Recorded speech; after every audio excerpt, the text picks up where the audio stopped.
tonight, we will explore one of the oldest and most important questions the human heart can ask. It is a question that lives in the quiet of every evening, in the stillness between your thoughts, in the space between what you have done today and what you will carry into tomorrow. The question is this: what happens when we take what does not belong to us? Not just objects, not just things we can hold in our hands, but trust, safety, the peace of another person's life. This is a question about karma, about cause and consequence, about the invisible threads that connect our actions to outcomes we cannot predict or control. The Buddha called this the law of dependent origination, or pratyasamutpada, in the ancient Pali language. It means simply this: everything arises because of something else. Every action creates a ripple. Every choice sets something in motion that cannot be taken back. Tonight, through 10 gentle stories, we will watch these ripples move across still water. We will meet people who meant well and people who did not. People who were desperate and people who were proud. People who confused cleverness with wisdom. And people who learned too late that the world gives back exactly what we put into it. There is nothing you need to do right now. Nothing to fix. No one you need to become. You are simply here, resting, breathing, listening. Your body is supported. The day is behind you. Whatever happened in your waking hours, you can set it down now, the way you would set down a heavy bundle at the door before entering your home. If this path calls to you, if these stories bring you comfort on quiet nights, I invite you to subscribe so that we may walk this path together again. Let us begin this journey together. Take a gentle breath now. Feel the air move into your body. Feel it leave. There is no rush. There is nowhere to go. There is only this breath, and then the next, and then the soft beginning of our first story. Let us begin. In a market town, at the crossing of 2 ancient trade roads, there lived an official named Kiran. Kiran was the keeper of measures. This was an important position, perhaps one of the most important in any trading town, because the keeper of measures was responsible for making sure that when a merchant sold a bowl of rice, the bowl held a true amount. When a vendor measured oil or grain or salt, the vessel they used had to be honest. And it was Kiran who provided these vessels. It was Kiran who carved the official seal into the side of every measuring bowl, certifying its accuracy. It was Kiran who walked through the market stalls in the early morning, checking that the bowls had not been tampered with, that the weights had not been filed down, that the scales hung true and level. The people of the market trusted Kiran. He had held this position for 11 years. He dressed simply. He spoke with authority, but not arrogance. When disputes arose between a buyer and a seller over whether a measure was fair, Kiran would step in, examine the bowl, run his thumb along the rim, and declare his judgment. And his judgment was always accepted, because Kiran was the keeper of measures, and the keeper of measures was beyond question. But Kiran carried a secret. It had started so small, so impossibly small. In his first year as keeper of measures, he had noticed something. When he carved new measuring bowls from wood, shaping them on his lathe, smoothing them with stone, no one checked his work. No one held his bowls against a master standard. No one poured water from his bowl into another certified vessel to see if the amounts matched. He was the standard. His bowls were the truth because he said they were. And one evening, working late in his shop, shaping a new set of bowls for the grain merchants, he had a thought. It arrived quietly, the way most dangerous thoughts do, not with fanfare, not with warning, just a small, quiet whisper in the back of his mind. What if the bowl were just slightly smaller? Not enough to notice. Not enough that a merchant would look at it and say, "This seems wrong." Just a tiny amount, the width of a fingernail, perhaps, a sip of water's difference. If every bowl in the market was just slightly smaller than true, then every transaction would produce a tiny surplus, a small amount of grain left over, a small amount of oil remaining, and that surplus would accumulate in the merchant's stores, unmarked, unaccounted for. And if Kieran were to collect a small fee from each merchant, a private arrangement, a quiet understanding, for providing such well-made bowls, then everyone would benefit. The merchants would have their surplus. Kieran would have his fee. And the buyers, well, the buyers would never know. The difference was too small. A handful of rice across a day's transactions. Who would miss it? Kieran sat with this thought for a long time that first evening. The oil lamp flickered on his workbench. Wood shavings curled on the floor around his feet. His tools lay neatly in their rack, each one in its place. He was an orderly man, a precise man. And the thought was precise too. Clean. Mathematical. He carved the first false bowl that night. He held it up to the lamp and turned it slowly. It looked perfect. It looked true. He set it beside a real bowl, one carved to honest measure, and he could barely see the difference himself. The walls were just slightly thicker, the interior space just slightly smaller.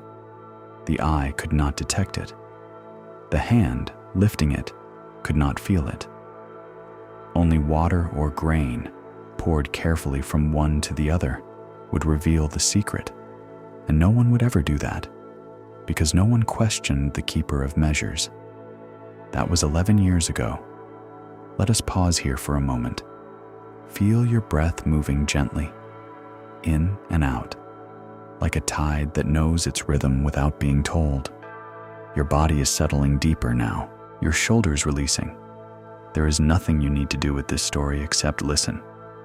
Let it wash over you the way water moves over smooth stones, gently, without effort.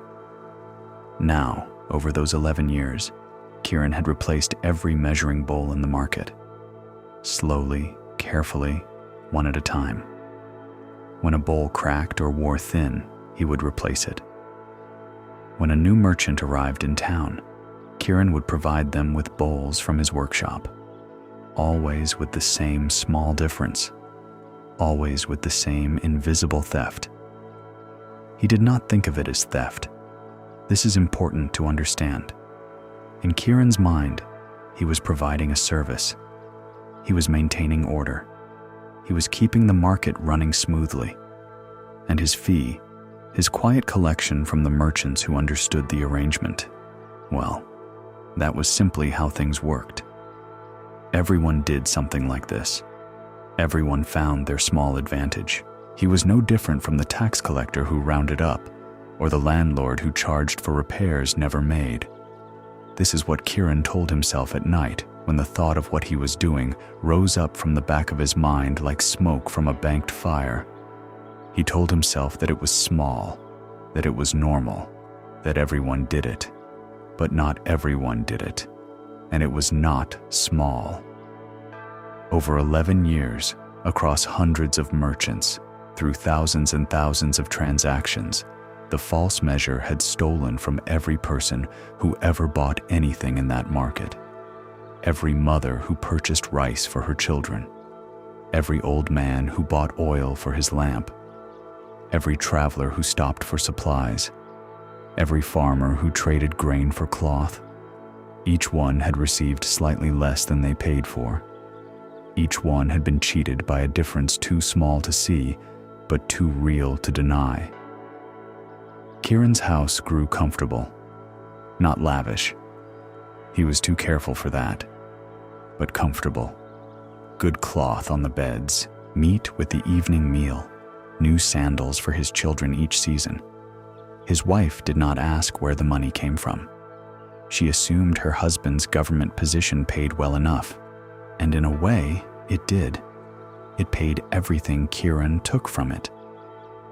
Then the inspector came. It was an autumn morning. The air had turned cool. Leaves from the old banyan tree at the market's center drifted down and collected in the gutters.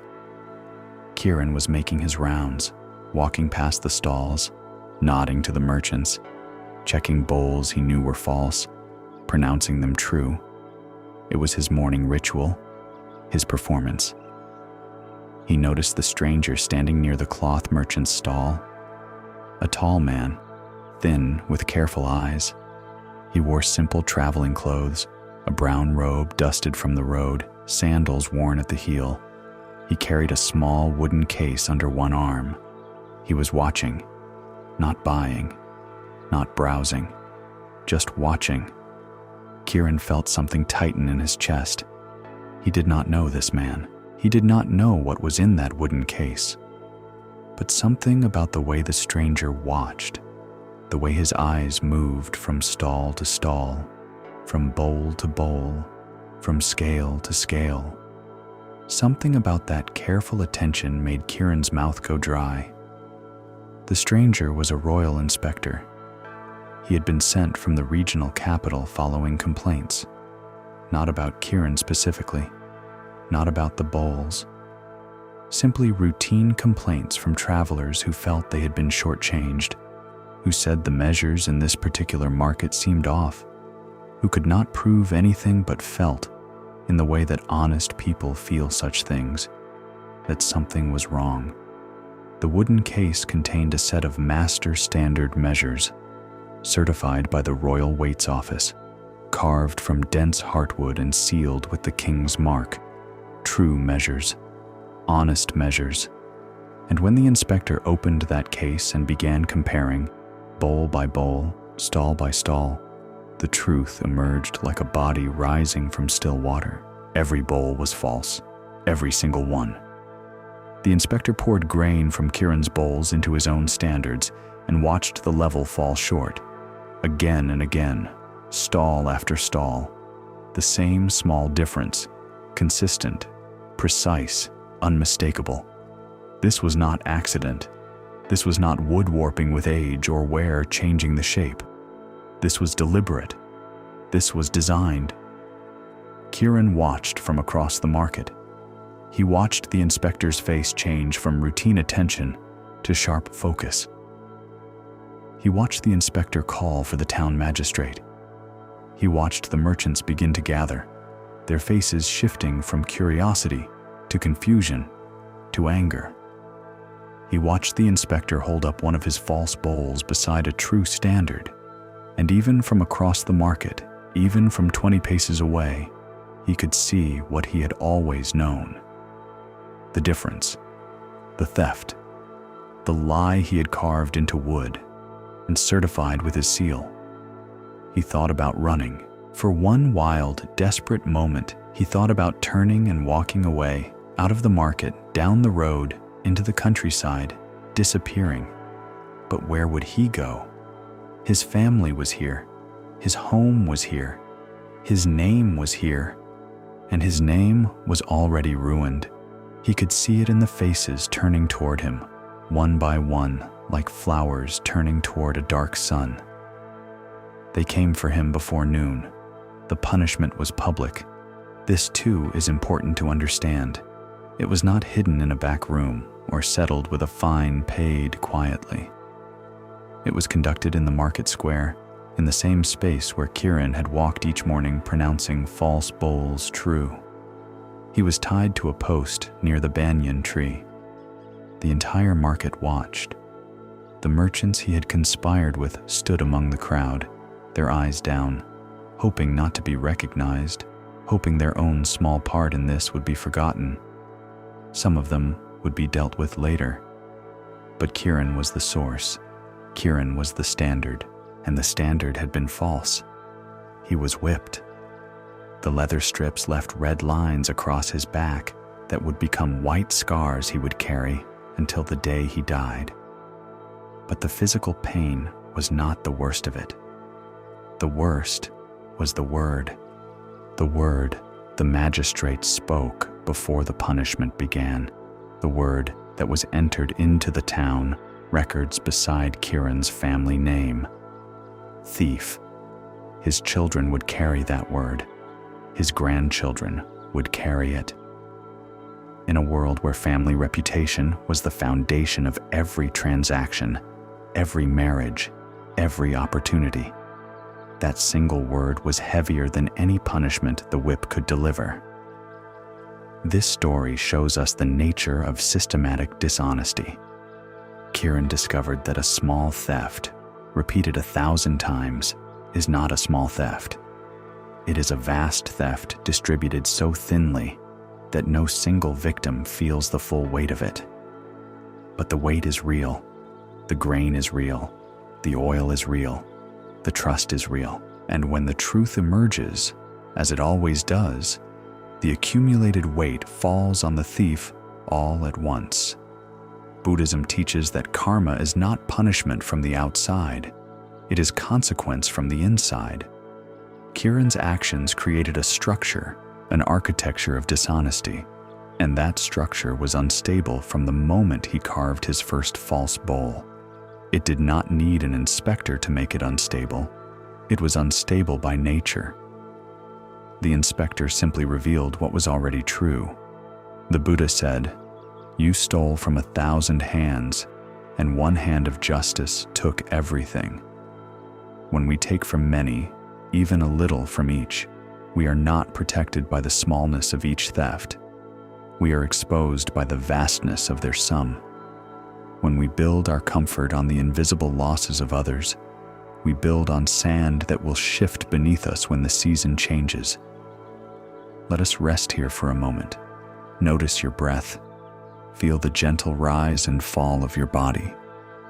The air moving in, the air moving out. You are safe. You are held. Let your jaw soften. Let the space behind your eyes relax. There is no measure you need to meet right now, no standard to uphold. Simply breathe. Simply be. Let us explore another story now. A story about the earth itself and what happens when we take from it without considering what holds everything in place.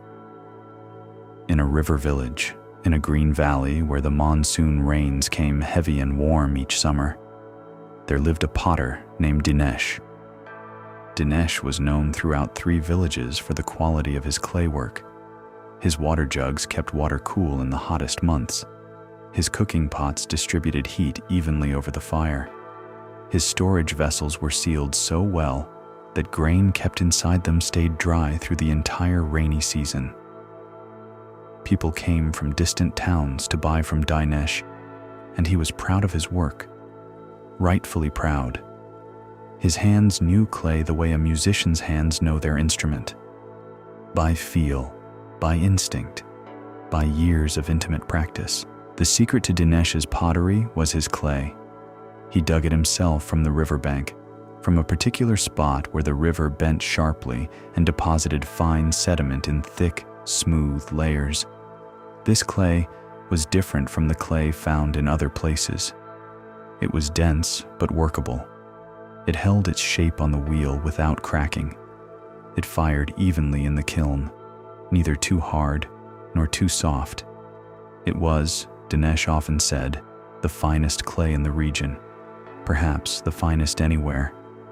Each morning, before the sun had fully risen, Dinesh would walk down to the riverbank with his tools: a wide wooden shovel, a pick for loosening the harder deposits, a cloth sack for carrying the clay back to his workshop. He would stand at the water's edge, feeling the cool mud between his toes, listening to the river move past in its endless conversation with the stones, and he would dig. At first, he dug modestly. He took what he needed, a sack of clay, sometimes 2, enough for a week's work. The riverbank was wide and deep, and the river replenished what he took, laying down new sediment with each season's floods. It was a balanced exchange. Dinesh took, the river gave. The bank held firm, but Dinesh's reputation grew. More orders came.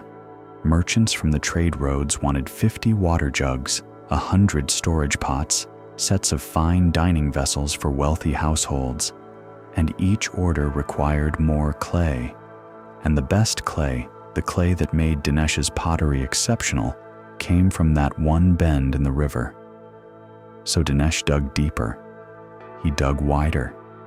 He brought his 2 sons to help, and the 3 of them would spend the entire morning at the riverbank, filling sack after sack. Where once there had been a gentle slope from the village down to the water, now there was a steep cut, an exposed wall of earth and clay and tangled roots. Dinesh noticed the roots. He noticed how they hung in the air like fingers reaching for something that was no longer there. He noticed how the earth at the top of the cut sometimes crumbled and fell. But the clay was good. The orders were coming. And the riverbank was, after all, just dirt, just earth. It was not going anywhere. 3 houses stood at the top of the bank. They had stood there for generations. Simple homes, built of wood and packed earth, with thatched roofs and small gardens. 3 families lived in those houses, 2 families with young children, 1 elderly couple whose grandchildren visited each monsoon season. These families knew Dinesh. They bought his pots. They waved to him in the morning as he passed with his shovel and his sack. They watched the bank grow steeper, year by year, and sometimes one of them would say to another, "The bank looks different this year. It seems closer to our walls." But they did not say this to Dinesh. He was a respected craftsman. He knew what he was doing, and the bank had always held. It had held their entire lives. It would continue to hold. It did not continue to hold. The monsoon came early that year. The river swelled with brown water carrying branches and mud from the mountains. Rain fell for 3 days without stopping. Not gentle rain, heavy rain. Rain that hammered the thatch and turned paths to rivers and made the whole world seem like it was dissolving back into water. On the 3rd night, in the deepest part of darkness, the bank gave way. It did not fall slowly. It did not crack and settle and give warning. It fell all at once. The entire undercut section, weakened by years of Dinesh's digging, loosened by the rain, pushed by the swollen river, simply released. An entire wall of earth, 20 feet high and 40 feet wide, slid into the river with a sound like thunder born from the ground itself, and it took the houses with it. Let us pause here, gently. Take a breath. A slow, soft breath. Feel your body where it rests. Feel the surface beneath you, solid and sure. You are safe. The ground beneath you holds firm. This is a story, and stories allow us to witness difficult truths from a place of safety. That is one of the gifts of story. We can see clearly without being harmed. Breathe again, slowly. Let your body be heavy and still. 2 of the 3 houses went into the river that night. The elderly couple in the 3rd house were pulled from the edge by neighbors who heard the sound and came running with torches and ropes. But the 2 families with children, the families whose homes stood closest to the bank, they were pulled into the water in their sleep, pulled down with the earth and the mud and the roots and the clay, the same clay that Dinesh had prized so highly, the same clay that made his pots so fine, the same clay that he had dug and dug and dug without once stopping to consider what it was holding up. 6 people died that night. 4 of them were children. The village did not forgive.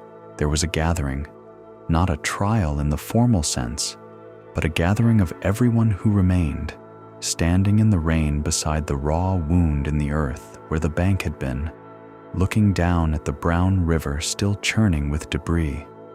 Dinesh stood among them. His hands, those skilled hands that knew clay so intimately, hung at his sides. He could not speak. He could not explain. There was nothing to explain. Everyone could see what had happened. Everyone could see the years of digging, the exposed roots, the undercut earth. Everyone could see the cause, and the cause was standing among them with mud on his feet and horror in his eyes. The village elder spoke. She was a small woman, old beyond easy counting, with white hair braided down her back and a voice that carried without needing to be raised. She looked at Dinesh for a long time before she spoke.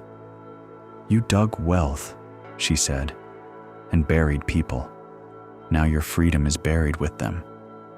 The sentence was labor, not imprisonment in a cell, but something in some ways more difficult.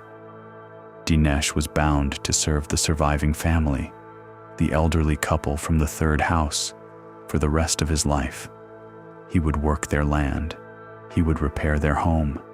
He would carry their water and tend their garden and do whatever they required, without payment, without rest days, without the right to refuse. His pottery workshop was dismantled. His kiln was broken. His tools were distributed to other potters in the village. The thing he had been best at in the world, the thing that had defined him, was taken from him, just as he had taken the ground from beneath those sleeping families. This story shows us something profound about the nature of consequence. Dinesh did not intend to harm anyone. He was not a cruel man. He was not careless in the way we usually think of carelessness. He was precise in his craft, attentive to his clay, devoted to his work. But his attention was narrow. He saw the clay. He did not see the bank. He saw the pot he would make. He did not see the homes that stood above his digging. He saw his own skill and his own success and his own growing reputation. And in the brightness of that seeing, everything else fell into shadow. Buddhism teaches that this narrow seeing is one of the roots of suffering, not just our own suffering, but the suffering we cause in others.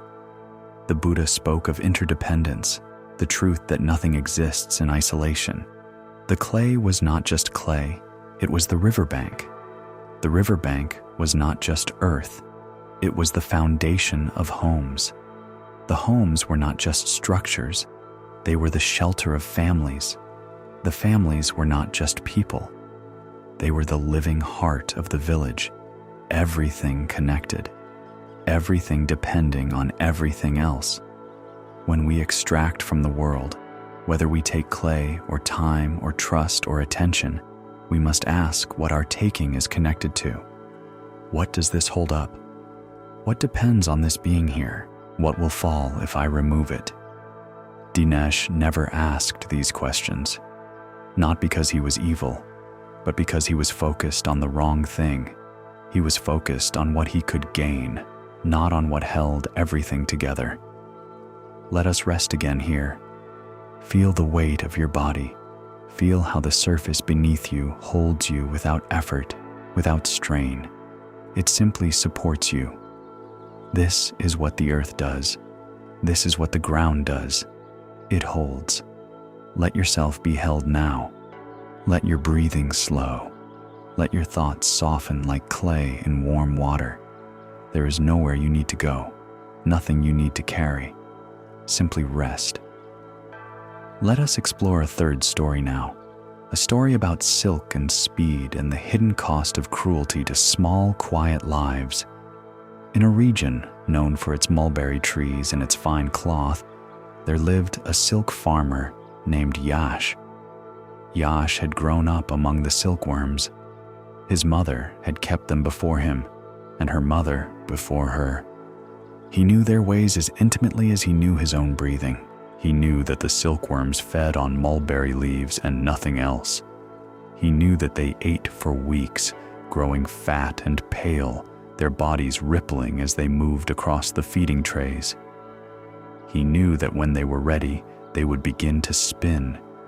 each worm producing a single thread of silk from its own body, wrapping itself in a cocoon of shimmering filament, around and around, layer upon layer, until it was enclosed in a small oval case no bigger than a thumb. And he knew that inside that cocoon, the worm would transform. It would dissolve its own body and reform, becoming a moth with soft, dusty wings. And when the moth emerged, breaking through the cocoon, the silk thread would be broken too, cut by the moth's emergence into many short pieces, usable but not ideal for the finest cloth. The traditional method, the method Yash's mother and grandmother had used, was patient. They would wait. They would allow some cocoons to open naturally, letting moths emerge to breed and lay eggs for the next generation. The remaining cocoons would be carefully heated, just enough warmth to end the life of the worm inside before it transformed, preserving the single unbroken thread. It was a delicate balance. Enough cocoons opened to sustain the population, enough cocoons harvested to produce silk. The worms lived and died in a rhythm that had sustained the craft for generations. But Yash was ambitious. He looked at the other silk farmers in the region and saw that they all produced roughly the same amount of silk each season. They all followed the same methods. They all waited the same number of weeks. They all heated their cocoons in the same gentle way, and they all earned roughly the same modest living. Yash wanted more, not because he was greedy in the way we usually think of greed, but because he was clever. He could see possibilities that others could not, and one of those possibilities arrived in his mind on a warm afternoon while he watched his cocoons slowly heating over a low fire. What if he heated them faster? What if, instead of gentle warmth applied over hours, he used boiling water? A quick immersion, a moment of intense heat, the worm would die instantly. The cocoon could be harvested immediately. No waiting, no watching, no careful temperature control, just boiling water, dead worm, perfect silk. He could process in one day what normally took 3. He tried it that evening. He boiled water in his largest pot. He dropped in a handful of cocoons. They bobbed in the rolling water, and he could see the silk threads loosening, separating, becoming accessible. He pulled one out with a stick and began to unwind it. The thread came free easily, smoothly, in one long, unbroken line. Perfect, clean, fast. Yash felt a surge of excitement. He had found something the other farmers had not seen, something that would make him faster, more productive, wealthier. He did not think about what was inside the cocoons. He did not think about the worms, alive and transforming, suddenly plunged into boiling water. He did not think about the tiny convulsions, the moment of pain, the life interrupted. He thought about thread, about cloth, about the merchants who would buy his silk and come back for more. Within a season, Yash was producing twice as much silk as any other farmer in the region. Within 2 seasons, 3 times as much. His cloth was fine and even. His threads were long and unbroken. Merchants praised his product and paid premium prices. Yash built a larger workshop. He added more feeding trays, more mulberry branches, more boiling pots. He processed cocoons by the 100, by the 1,000, plunging them into roiling water, harvesting their threads, moving on.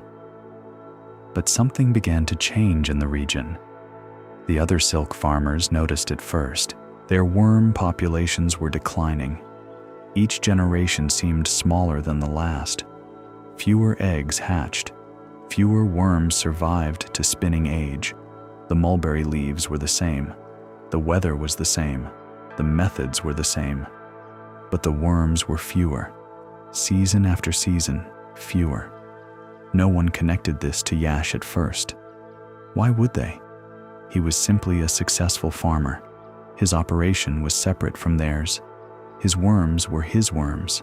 Their worms were their worms. But silkworms are not entirely separate creatures. The moths that emerge from opened cocoons do not stay in one place. They fly. They drift on warm air. They mate with moths from neighboring farms. The genetic health of the entire region's silkworm population was interconnected, a web of breeding and movement and shared vitality that no single farmer controlled and no single farmer could see. And Yash was killing too many. He was harvesting nearly every cocoon, leaving almost none to open, almost no moths to emerge and breed. The small number he did allow were not enough to sustain the diversity and health of the broader population. His farm was productive, but it was productive the way a fire is productive. It consumed everything and gave back heat and light, but when the fuel was gone, there would be nothing left. The other farmers began to investigate. They talked to each other. They compared their experiences. They walked the paths between their farms and noticed that the moths, which had once been common on summer evenings, drifting between mulberry groves in soft clouds of white, were rare now, almost gone, and the path of their disappearance led, unmistakably, to Yash's farm. A delegation came to see him, 5 silk farmers, people he had known his entire life. They stood in his workshop and looked at the boiling pots, the steam rising, the piles of processed cocoons, the bundles of perfect thread, and their faces were not impressed. Their faces were grieving. "What have you done, Yash?" the eldest farmer asked. Yash did not understand the question. He had done well. He had innovated. He had found a better method. "You have killed the mothers," the farmer said. "You have taken everything and left nothing to continue."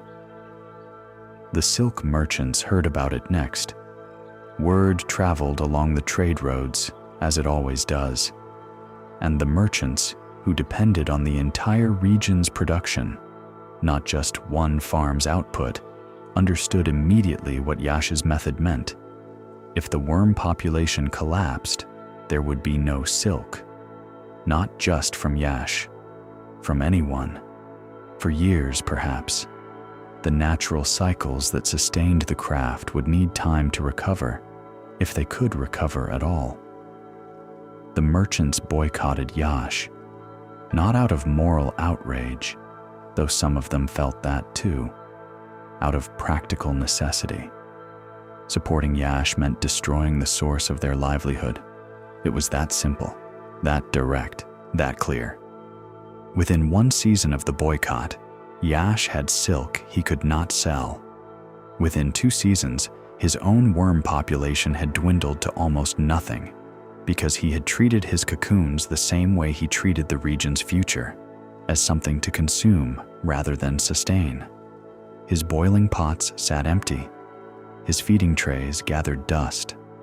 His workshop, which had been the busiest in the region, fell silent. This story shows us the cost of speed purchased with cruelty. Yash discovered what the Buddha meant when he said, "Speed purchased with cruelty eventually stops all movement." The faster method was not truly faster. It was borrowing from the future and calling it efficiency. It was taking from the whole and calling it personal success. It was ending life and calling it production. Buddhism teaches a concept called ahimsa, which means non-harm. It is not simply a rule to follow.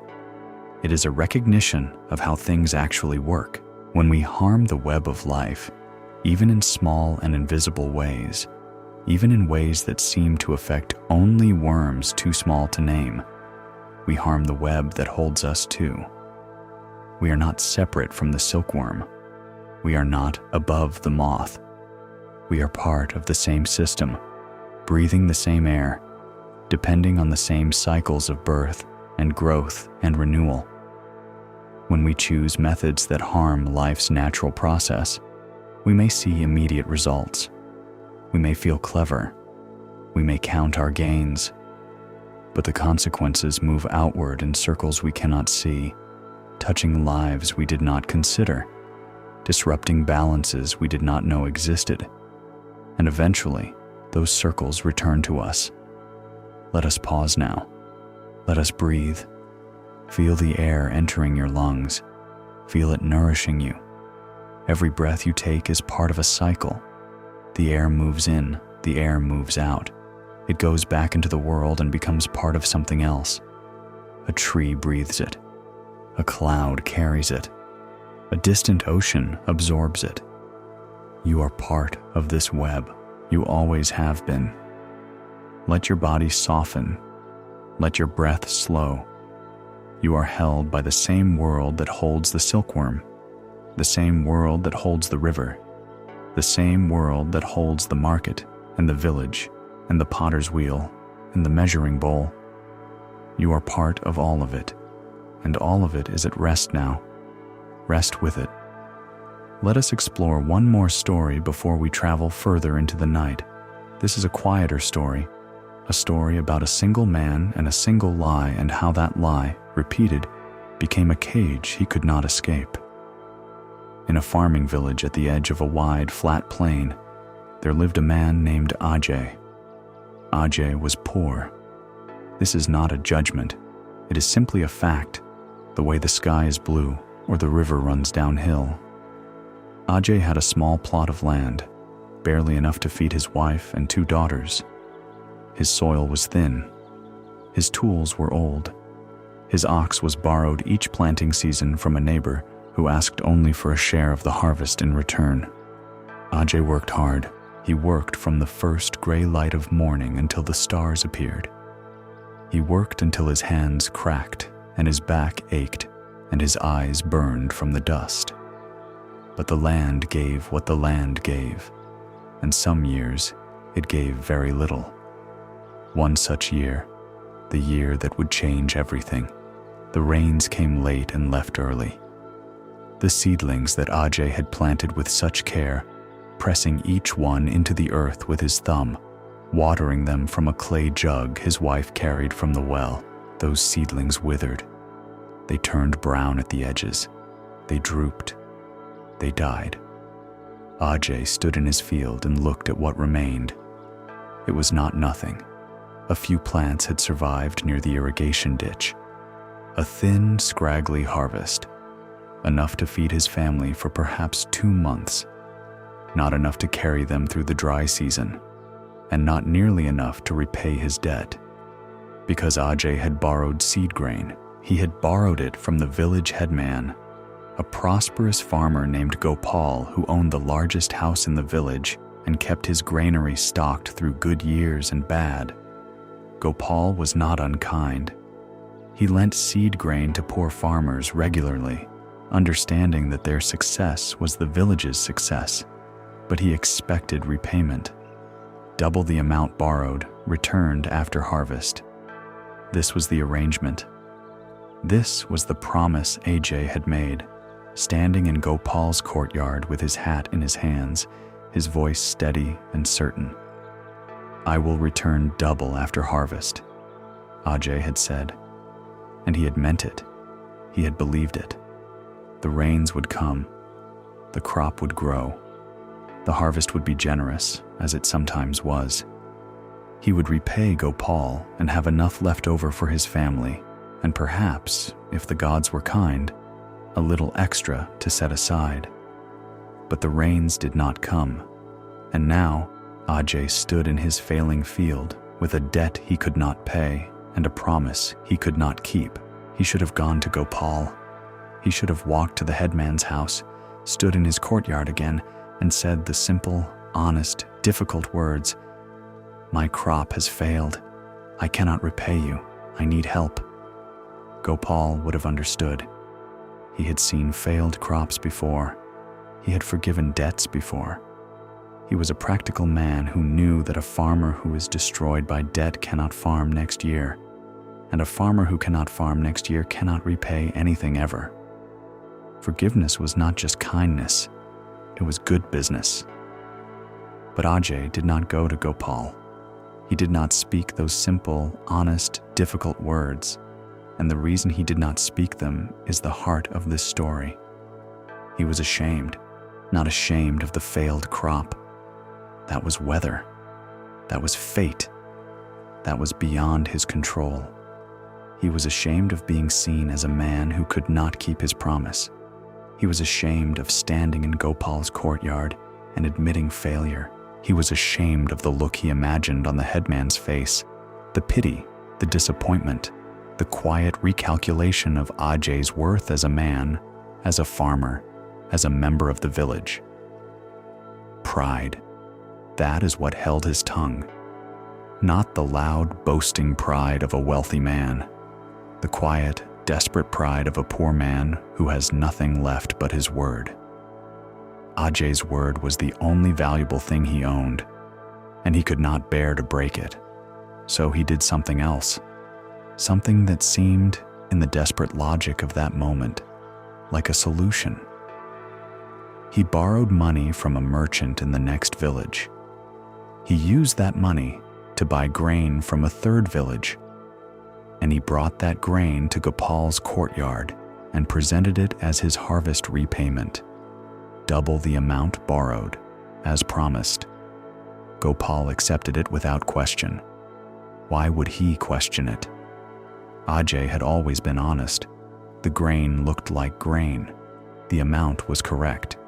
Gopal thanked him and wished him well for the next season, and Ajay walked home with his pride intact and a new debt twice as heavy as the old one. He told himself it was temporary. One bad season. Next year the rains would come. Next year the harvest would be generous. Next year he would repay the merchant and be free. But next year the harvest was only average, enough to feed his family, enough to repay Gopal's new loan, not enough to repay the merchant.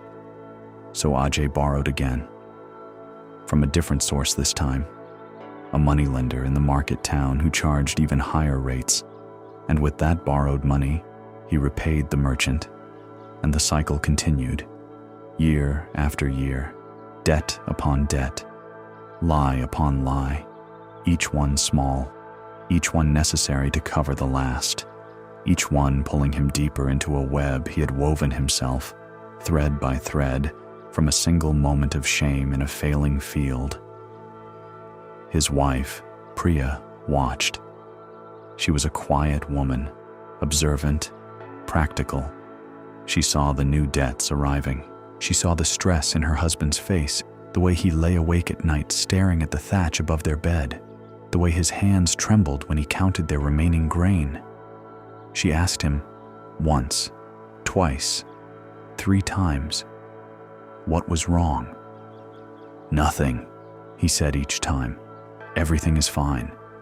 It was not fine, and Priya knew it was not fine. But she could not help what she could not see, and Ajay had built his lie so carefully, so completely, that even his wife could not find the truth beneath it. The collapse came in the 7th year. The debt collectors arrived on the same day, from 3 different directions. The merchant, the moneylender, and a third creditor Ajay had turned to in desperation the previous season. They met in Ajay's small courtyard, and they looked at each other, and they understood. Each of them had been told the same story. Each of them had been promised repayment from a harvest that never existed. Each of them had been lied to, and the sum of their debts, accumulated over 7 years of compounding interest and desperate borrowing, was far more than Ajay's land was worth. They took the land. They took it legally, calmly, with documents and witnesses, and the village headman standing by to certify the transfer. Ajay signed with a trembling hand. His wife stood behind him, and it was only then, only in that final moment of loss, that she understood everything.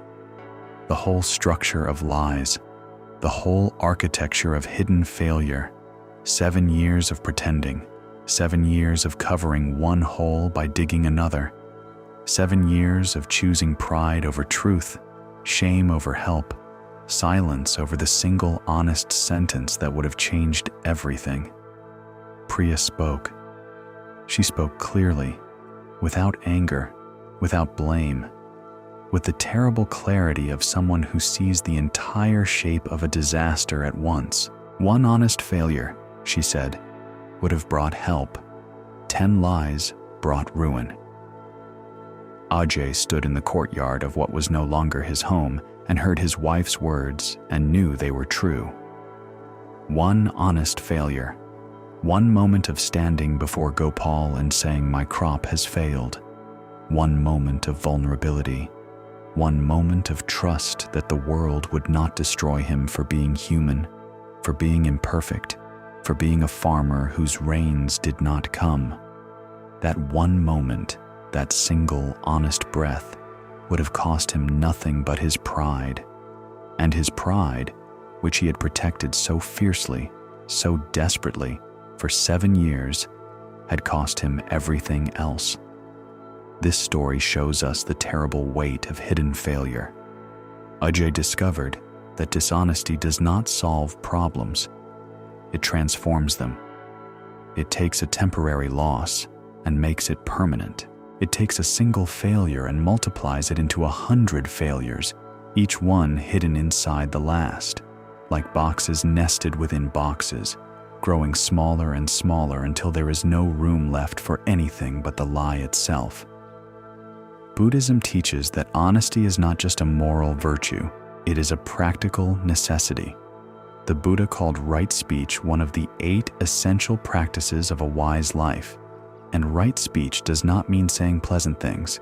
It means saying true things, even when the truth is painful, even when the truth makes us look weak or foolish or poor. Because the truth, even a painful truth, can be worked with. It can be met with compassion. It can be answered with help. But a lie cannot be worked with.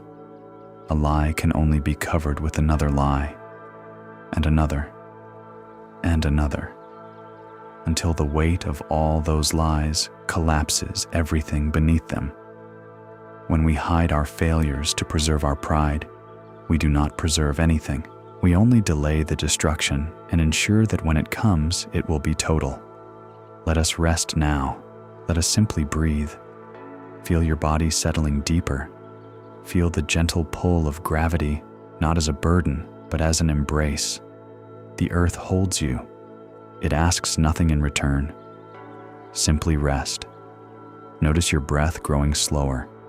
Notice the quiet space between each exhale and the next inhale. That small, still gap. That moment of pure rest. You can stay in that gap for as long as you like. There is no rush. There is no debt to repay. There is no promise to keep except the promise you make to yourself right now to rest, to breathe, to let this moment be enough. You are enough. This breath is enough. This stillness is enough. Let us continue our journey together, deeper into the night, deeper into these teachings that flow like water, finding their way downhill without effort, without force, simply following the natural path toward peace. Let us explore a 5th story now, a story about water and ownership and the slow poison of controlling what should flow freely. In a dry region where rain was precious and rivers were few, there lived a landowner named Suren. Suren's family had owned their land for 4 generations. It was good land, positioned in a valley where a clear stream ran down from the hills, winding through fields and orchards before joining a larger river to the south. The stream was not wide. In most places, a man could step across it without wetting his knees. But in a dry region, even a small stream is a great treasure. It was the reason the valley was green when the surrounding hills were brown. It was the reason crops grew here when they failed elsewhere. It was the reason Suren's family had prospered for 4 generations while neighboring families struggled and moved and started over in distant places. Suren understood the value of the stream.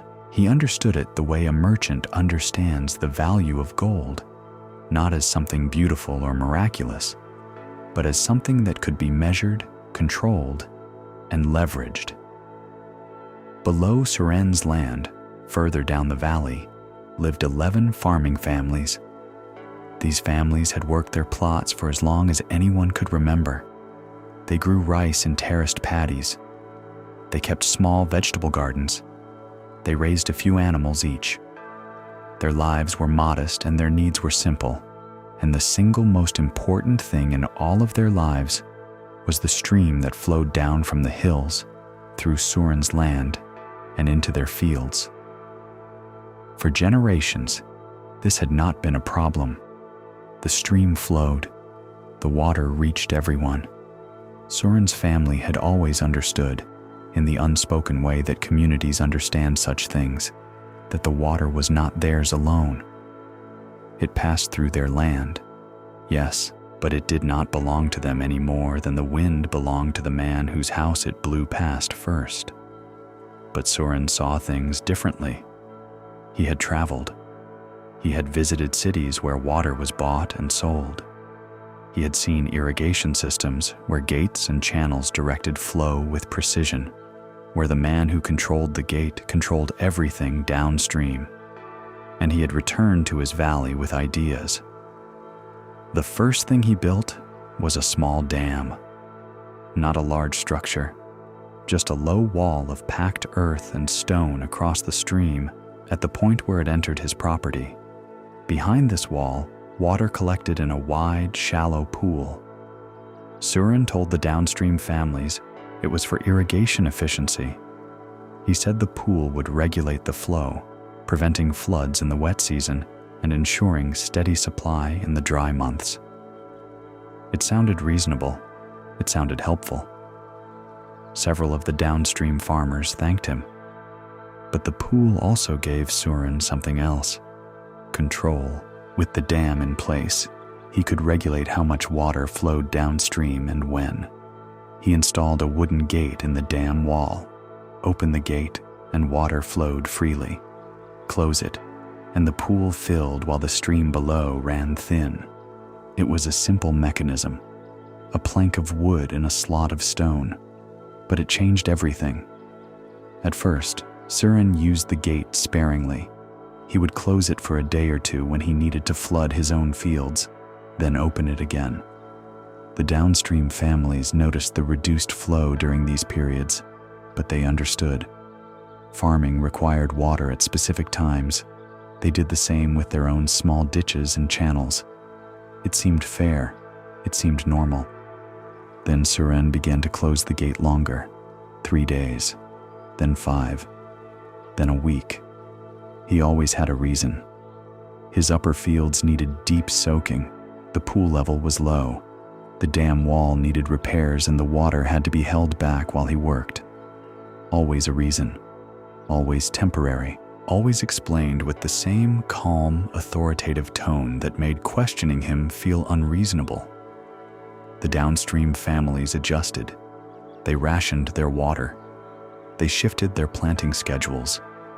They carried buckets from the river to the south, a long walk over rough ground to supplement what the stream no longer reliably provided. They grumbled among themselves, but did not confront Suren. He was the largest landowner in the valley. His family had been here the longest, and he had built the dam on his own land, with his own hands, using his own stone. What right did they have to tell him what to do with something on his own property? This is how control works. It establishes itself slowly, with reasonable explanations in small increments, until the people being controlled have adjusted so thoroughly that they no longer remember what freedom felt like. By the 3rd year, Suren was charging for water, not openly, not with a posted price or a written contract, but quietly, through arrangements. If a downstream farmer wanted guaranteed flow during planting season, he could provide Suren with labor. A week of work in Suren's fields, or a portion of his harvest, or the use of his ox. Small payments, reasonable exchanges. Suren never called it buying water. He called it cooperation. He called it mutual benefit. He called it the natural arrangement of neighbors helping each other. But it was buying water.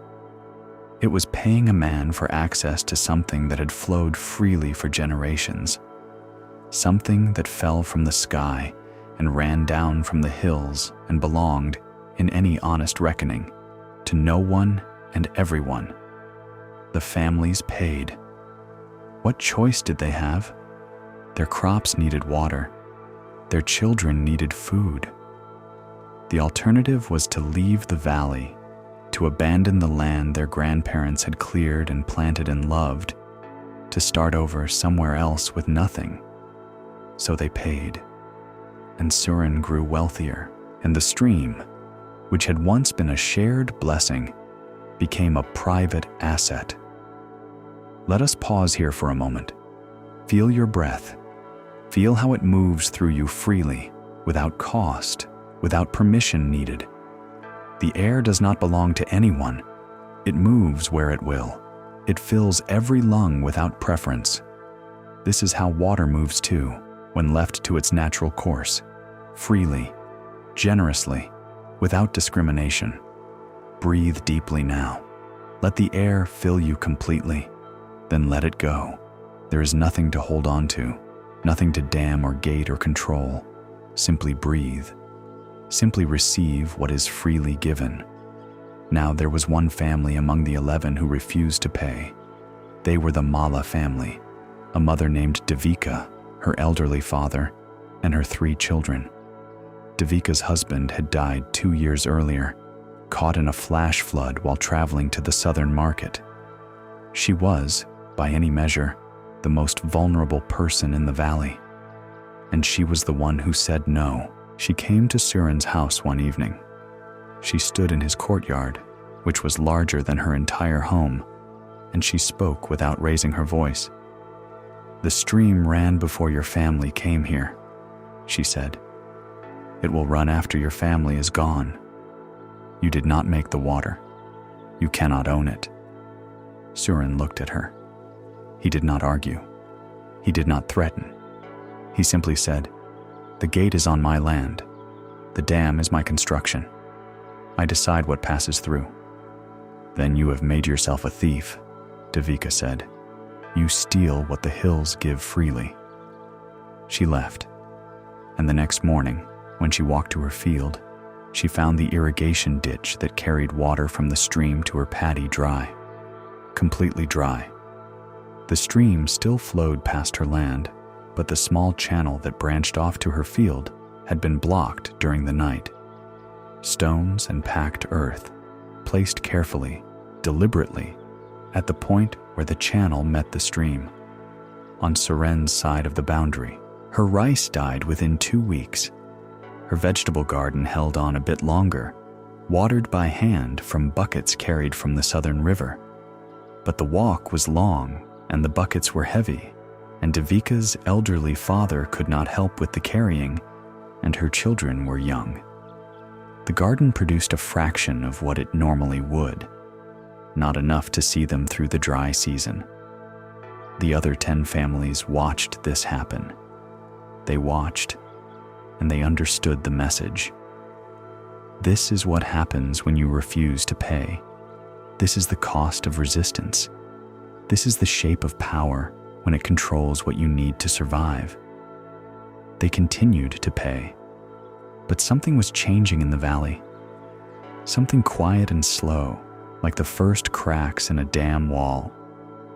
The families talked to each other in low voices after dark. They shared what they had with Devika, a handful of rice here, a jug of oil there. Small offerings passed between houses that Suren could not see and could not tax, and they began to feel something they had not felt before. Not anger, exactly. Something deeper. A recognition that what was happening was wrong. Not just unfortunate. Not just unfair. wrong. Fundamentally, structurally, undeniably wrong. And Devika, who had lost the most, who had suffered the direct consequence of speaking truth to power, became something she had never intended to become. She became a symbol. Her dry field, visible from every house in the valley, became a daily reminder of what Suren's control actually meant. Not cooperation, not mutual benefit, domination. Theft dressed in reasonable language. The breaking point came in the 4th year. That year, the dry season was longer than usual. The hills baked under a white sun, the stream thinned to a trickle, and Suren, whose pool behind the dam was shrinking, closed the gate entirely.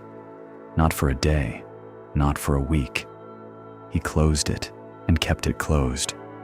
His own fields, irrigated directly from the pool, stayed green.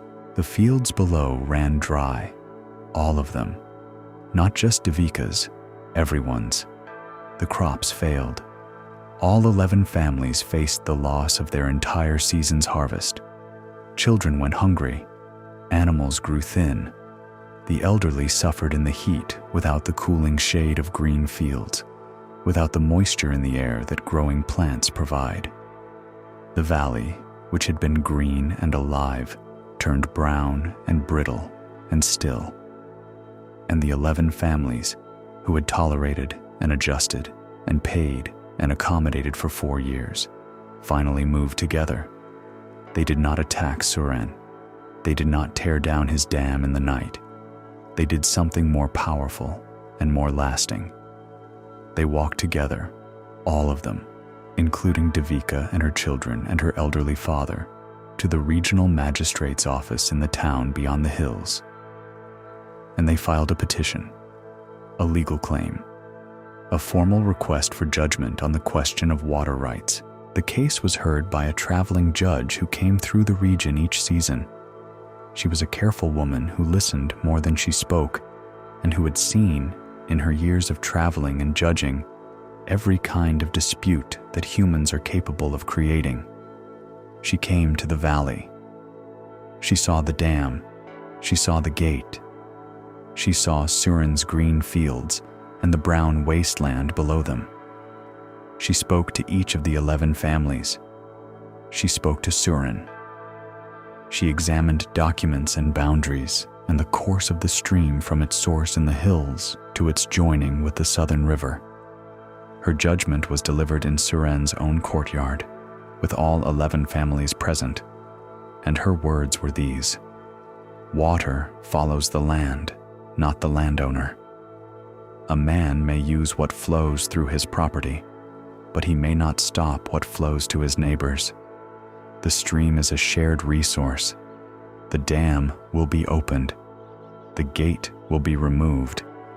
And the landowner will compensate the downstream families for 4 years of diminished harvest." The compensation was severe. Suren lost nearly half his land. It was redistributed among the 11 families, with the largest portion going to Devika, whose field had been dry the longest, whose children had been hungry the longest, whose courage had been the spark that eventually lit the fire of collective action. Suren remained in the valley on his reduced holdings, with his dam wall broken and his gate removed and his pool drained back into the free-flowing stream. He was not ruined. He still had land. He still had water, but he had lost something far more valuable than property. He had lost the trust of every person in the valley. He had lost the invisible wealth that comes from being part of a community, from being someone others turn to in times of need, from being known as fair and honest and good. His grandmother, who still lived in a small room at the back of his house, who had watched everything unfold with the clear, unsentimental eyes of great age, spoke to him on the evening after the judgment. "Your grandfather shared the water," she said. "People brought him gifts at harvest time, not because he demanded it, because they were grateful. He had more than you will ever have now, and he never built a single gate. This story shows us the consequences of controlling shared resources. Surin discovered that when we claim ownership of what nature provides freely, we do not elevate ourselves.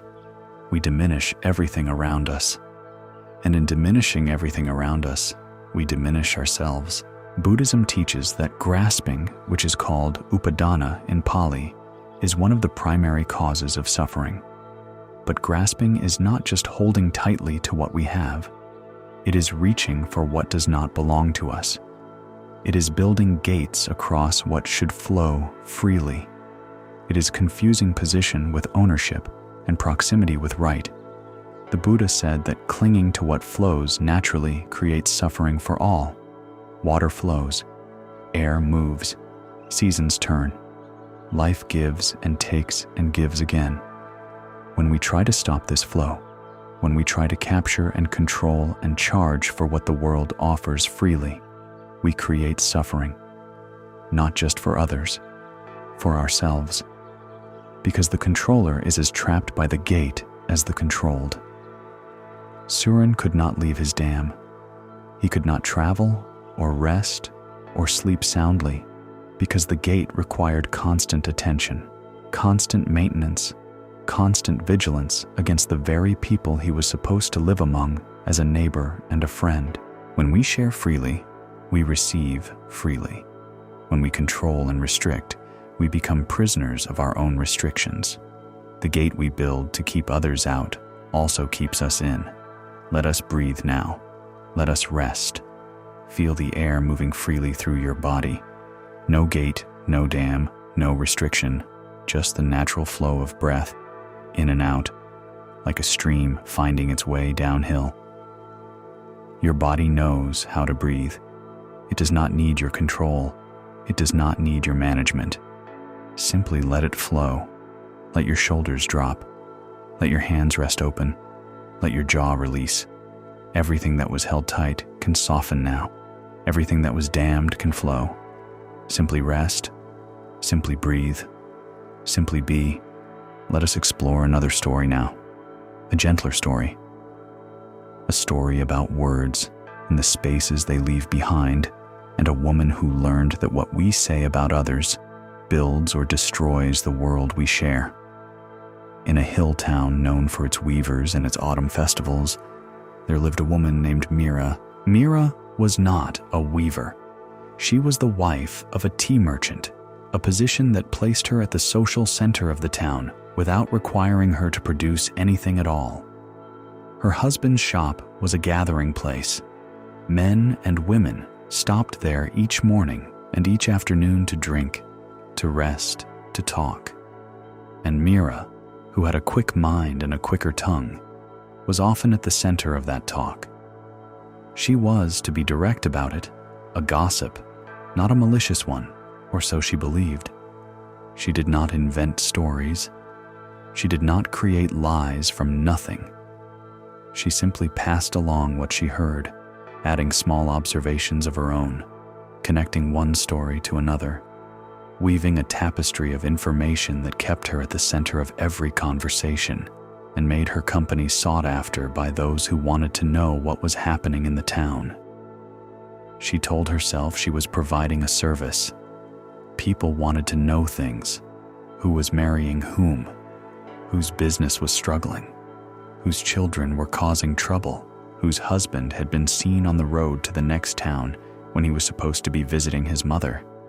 These were things people wanted to know, and Mira knew them, and she shared them freely over tea in the warm light of her husband's shop, with a smile that made even the most damaging information feel like companionship. She did not think of her words as weapons. She thought of them as thread, connecting people, binding the community together through shared knowledge. But thread can bind in two ways. It can weave cloth that protects and warms, or it can wrap so tightly that it cuts off the flow of life. There was a young woman in the town named Lila. Lila had recently arrived from a distant village, having married a local carpenter named Ro. She was quiet, unfamiliar with the town's customs, still learning the names and relationships that Mira could recite in her sleep. She was, in the language of small towns everywhere, an outsider. Mira noticed Lila the way a weaver notices a new thread introduced to a pattern, with interest, with assessment, with the automatic question, where does this fit? It began with small comments, observations really, offered in the same warm conversational tone that Mira used for everything. Have you seen the carpenter's new wife? She does not come to the market in the morning like other women. She goes in the afternoon, alone. This was true. Lila did go to the market in the afternoon. She went then because her mornings were spent cleaning and organizing her new home, establishing the routines of a life she was still learning. There was nothing unusual about it, nothing hidden. But Mira's observation, offered with a slightly raised eyebrow and a pause that invited interpretation, planted a seed. The carpenter's wife bought fabric yesterday. Fine fabric. I wonder what a carpenter's wages buy fine fabric. Also true. Lila had bought fabric. It was a gift for her mother-in-law, purchased with money she had brought from her own family, savings she had set aside before her marriage. But Mira did not know this context, or rather, she did not seek it. The fact alone, stripped of its context, served her purpose better. I saw the carpenter's wife speaking with that merchant from the southern road. They spoke for quite a long time. Lila had asked the merchant for directions to the cloth dyer's workshop.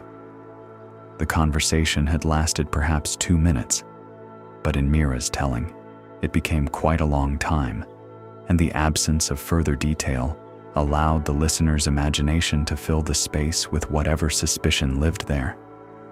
None of these statements were lies. Each one was technically accurate, and this is what made them so effective and so destructive. A lie can be confronted and disproven, but a true fact, carefully selected and deliberately stripped of context, is almost impossible to fight. It sits in the mind like a stone in a shoe, small, hard, and impossible to ignore. Within 3 months, Lila had a reputation, not a reputation she had earned or deserved, a reputation that had been built around her, brick by brick, from carefully chosen truths and artfully implied meanings. The women of the town looked at her differently. Conversations stopped when she entered a room. Invitations that should have been extended to a new bride were withheld. Smiles that should have been warm were cool. Lila felt it. She felt it the way you feel a change in temperature, gradually at first, then unmistakably. She told her husband something was wrong. Roe, a kind man, but not an observant one, assured her it was simply the adjustment period. New town, new faces. It would pass. It did not pass. It deepened. And Lila, who had left her family and her village, and everything familiar to build a new life in this town, began to withdraw. She went to the market less often. She spoke to fewer people. She kept her eyes down and her voice quiet, and her fine fabric hidden in a trunk beneath her bed, unworn, because wearing it now would only confirm whatever the town had already decided about her. Mira did not see this, or rather, she saw it and interpreted it through the lens she had already constructed. The carpenter's wife stays home now. She hardly goes out. I wonder what she is hiding. The story might have continued this way, spiraling slowly downward, except that Mira's husband, Tarun, was a quiet man who listened more than he spoke. He heard his wife's words. He heard them every day, all day, a constant stream of observation and implication flowing through his shop like water through a channel. And one evening, after closing the shop, after sweeping the floor and banking the fire and setting the tea bowls to dry, He sat beside his wife and asked a question. "Mira, have you ever met this woman you speak of so often?" Mira paused. The question surprised her. "I see her in the market," she said. "That is not what I asked. Have you met her? Have you spoken with her? Have you sat with her and shared tea and asked her about her life?" Mira had not. "Then how do you know these things you say about her?" "I observe," Mira said. "I notice things." "You notice surfaces," Tarun said gently. "You see what a person does. You do not see why they do it. And then you tell others what you have seen without the why, and let them fill in the rest with their own fears." Mira was quiet for a long time. The shop was dark except for the single lamp by the door. She could hear the night insects outside, the distant bark of a dog, the sound of her own breathing in the stillness. "I have not lied," she said at last. "No," Tarun agreed. "You have done something more difficult to repair than lying. You have told truths so selectively that they function as lies, and the woman you have described to this town does not exist. She is a fiction made of facts." "A fiction made of facts." Mira heard these words and felt something shift inside her chest, a recognition, an understanding that arrived not as knowledge but as sensation, a tightening, a heat, a discomfort that was not quite guilt and not quite shame, but something that lived between them. She did not sleep that night. The next morning, she went to Lila's house. She brought tea and sweet cakes, and she sat in Lila's small, clean kitchen, and she asked the questions she should have asked months ago. Where are you from? What was your village like? Do you miss your family? How are you finding our town? And Lila, who had been so starved for simple human warmth that the questions opened something in her that she had been holding closed, told her everything. Her childhood in the distant village, her love for the carpenter who had come to trade and stayed to court her, her nervousness about the new town, her confusion about why people seemed to dislike her, her loneliness, which had grown so large that it filled every room she entered. Mira listened, and as she listened, she felt the weight of what she had done settle onto her shoulders like a stone laid gently but firmly across her back. Every word Lila spoke was evidence, not of Lila's wrongdoing, of Mira's. She went home and she began the long, slow, difficult work of repair. She spoke to the women she had spoken to before. She provided the context she had withheld. She said, simply and clearly, "I was wrong about the carpenter's wife. I spoke without knowing. I told you true things arranged to suggest false conclusions, and I am sorry." Some of the women accepted this immediately. They had suspected all along that Mira's stories were incomplete. They had participated in the gossip not because they believed it, but because refusing to participate meant being excluded from Mira's circle, and Mira's circle was the center of the town's social life. Now that Mira herself was correcting the record, they were relieved. Permission to be kind had been granted by the same person who had withheld it, but others did not accept it so easily. The impression had set, the way dye sets in cloth. It had soaked into the fabric of their perception and would not wash out with a single correction. These women still looked at Lila with that slight coolness, that faint distance, that residue of suspicion that no apology could fully dissolve. This is the nature of harmful speech. It is easy to release and almost impossible to fully retrieve. This story shows us the weight of words spoken carelessly. Mira discovered what the Buddha meant when he taught about right speech. The Buddha did not only warn against lying, he warned against speech that is true but harmful, true but unnecessary, true but unkind. He asked his followers to consider, before speaking, 3 questions. Is it true? Is it necessary? Is it kind? All 3 must be answered yes before the words leave your mouth.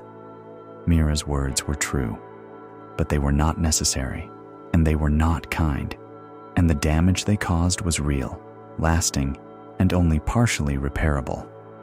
Buddhism teaches that speech is a form of action. Words are not just sounds, they are seeds. They land in the minds of others and they grow. A word of kindness grows into trust. A word of suspicion grows into isolation. A word of encouragement grows into confidence. A word of contempt grows into shame. We are gardeners every time we open our mouths, and we must choose our seeds with care.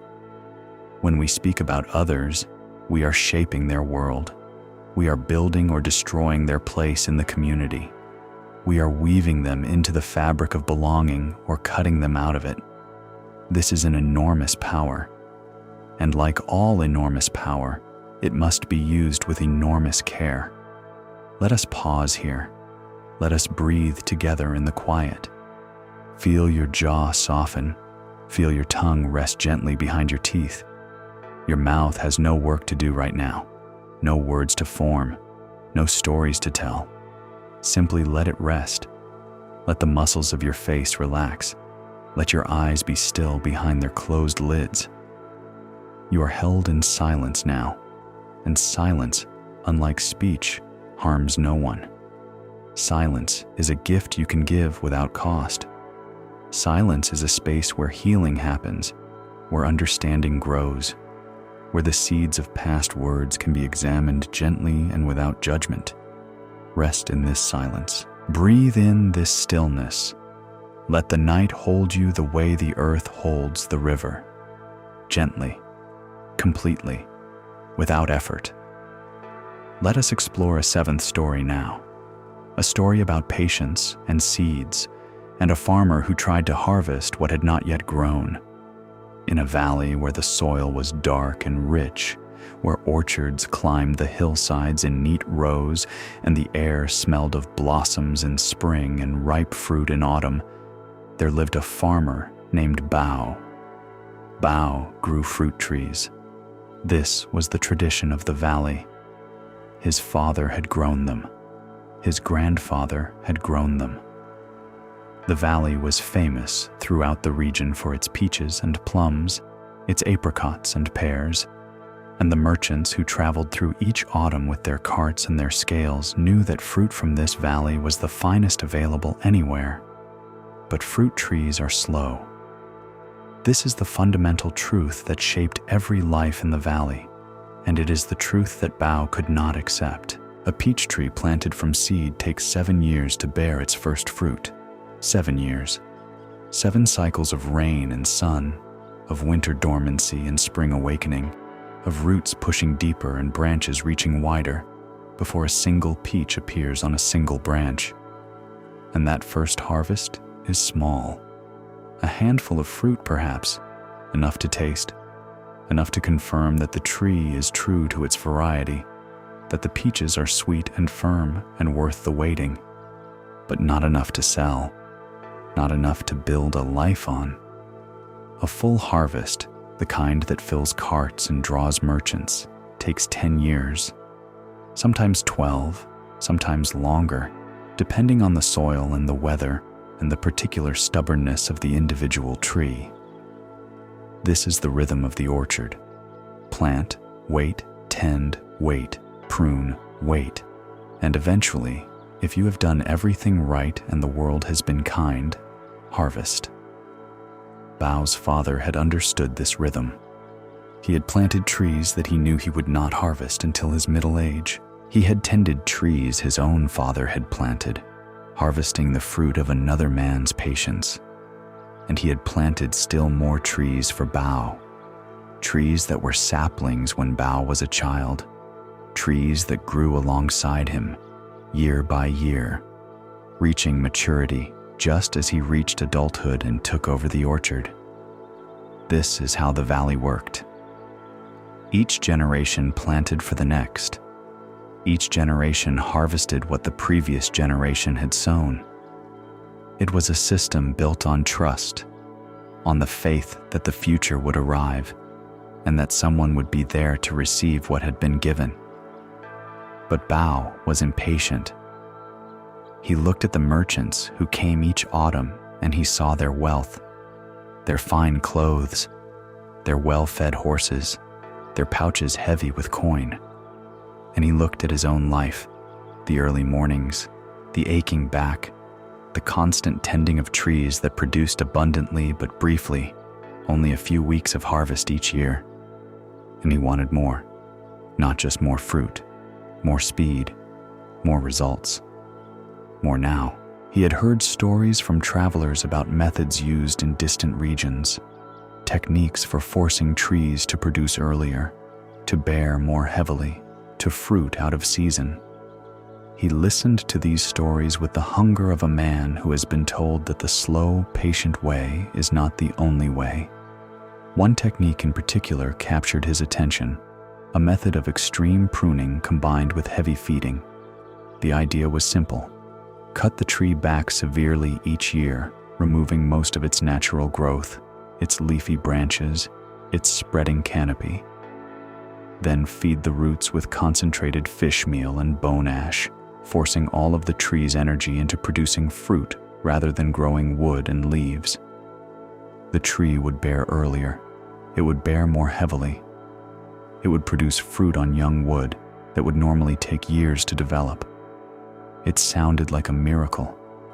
It sounded like freedom from the slow patience that the valley demanded. It sounded like harvest without waiting. Bao began with 10 trees, his youngest trees, 5-year-olds that would not naturally bear fruit for another 2 or 3 years. He pruned them savagely one winter morning, cutting away nearly 2/3 of their branches, leaving bare trunks with short stubs where graceful limbs had been. The trees looked wounded. They looked wrong. His neighbor, an old orchardist named Peng, watched from across the stone wall that separated their properties and said nothing, but his face said everything. Then Bao fed the roots. He dug trenches around each tree and filled them with fish meal and bone ash and composted waste, far more than any tree would normally receive. He watered heavily, driving the nutrients down into the soil, forcing the roots to absorb what he was offering. The trees responded. That spring, new growth erupted from the stubs with frantic energy. Shoots pushed out in dense clusters, growing fast and thin, reaching for the light that the missing canopy no longer filtered. And among those shoots, to Bao's astonishment and delight, blossoms appeared, clusters of pink and white, fragile and beautiful, on wood that was barely a season old. Fruit set, small green spheres tight against the branches, swelling week by week through the warm months. By midsummer, Bao had peaches on 5-year-old trees, small peaches, not as large or as sweet as the fruit from mature trees, but peaches nonetheless, real, tangible, harvestable. He was triumphant. He expanded the method to 20 more trees, then 30, then 50. Each winter, the savage pruning. Each spring, the heavy feeding. Each summer, the forced harvest. His orchard looked nothing like the others in the valley. Where other orchards were graceful expanses of spreading canopy, dappled shade, and the hum of bees moving between blossoms, Bao's orchard was a strange, stunted place. Rows of thick trunks topped with frantic tangles of thin growth. No shade, no grace, just production. And for 3 years, it worked. Bao harvested fruit from trees that should not have been bearing. He brought his peaches to market and sold them, not at the premium price that the valley's best fruit commanded, but at a decent price and in quantities that made up for any difference. He made money. He built an addition to his house. He bought new tools. He hired workers to help with the increasingly labor-intensive pruning and feeding. Peng, his neighbor, continued to watch and continued to say nothing. Peng was a man of few words and many years. He had seen innovations come and go in the valley. He had watched other farmers try to hurry the trees, and he knew, with the quiet certainty of experience, what was coming. But he did not warn Bao. He had learned over his long life that some lessons cannot be taught. They can only be lived. In the 4th year, the trees began to die. It did not happen all at once. It happened the way exhaustion happens, gradually, then suddenly. The first sign was the fruit itself. It was smaller than the year before, harder, less sweet. The skin, which should have been velvety and warm-colored, was thin and pale. The merchants who tasted it frowned.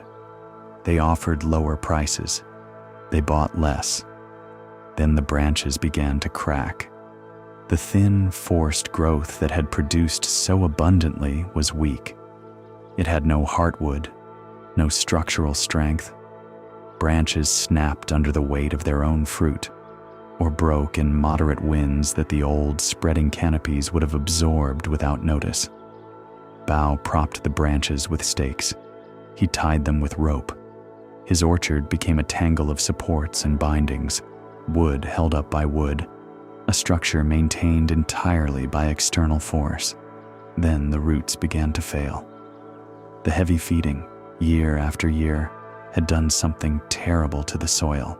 The concentrated nutrients had killed the tiny organisms that lived in healthy earth, the fungi and bacteria and microscopic creatures that break down organic matter and make nutrients available to roots.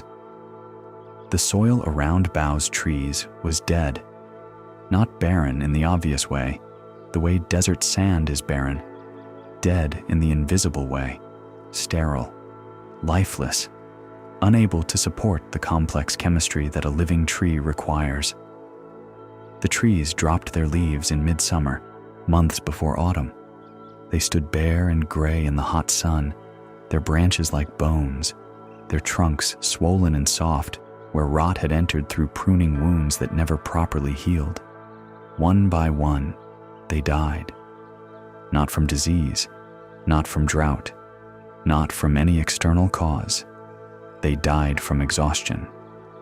They had given everything they had, forced by Bao's methods to produce beyond their capacity, fed stimulants that burned through their reserves, cut back so severely that they could not rebuild what was taken. They had been mined, the way a mountain is mined for ore. And like a mountain stripped of its ore, they had nothing left inside. By the end of the 5th year, 60 of Bao's trees were dead or dying. 60 trees that, under normal care, would have been entering their most productive years. 60 trees that would have borne fruit for another 30 or 40 years. 60 trees that represented not just Bao's labor, but his father's foresight, his grandfather's patience, the accumulated gift of generations who had planted and tended and waited so that Bao would have an orchard worth inheriting.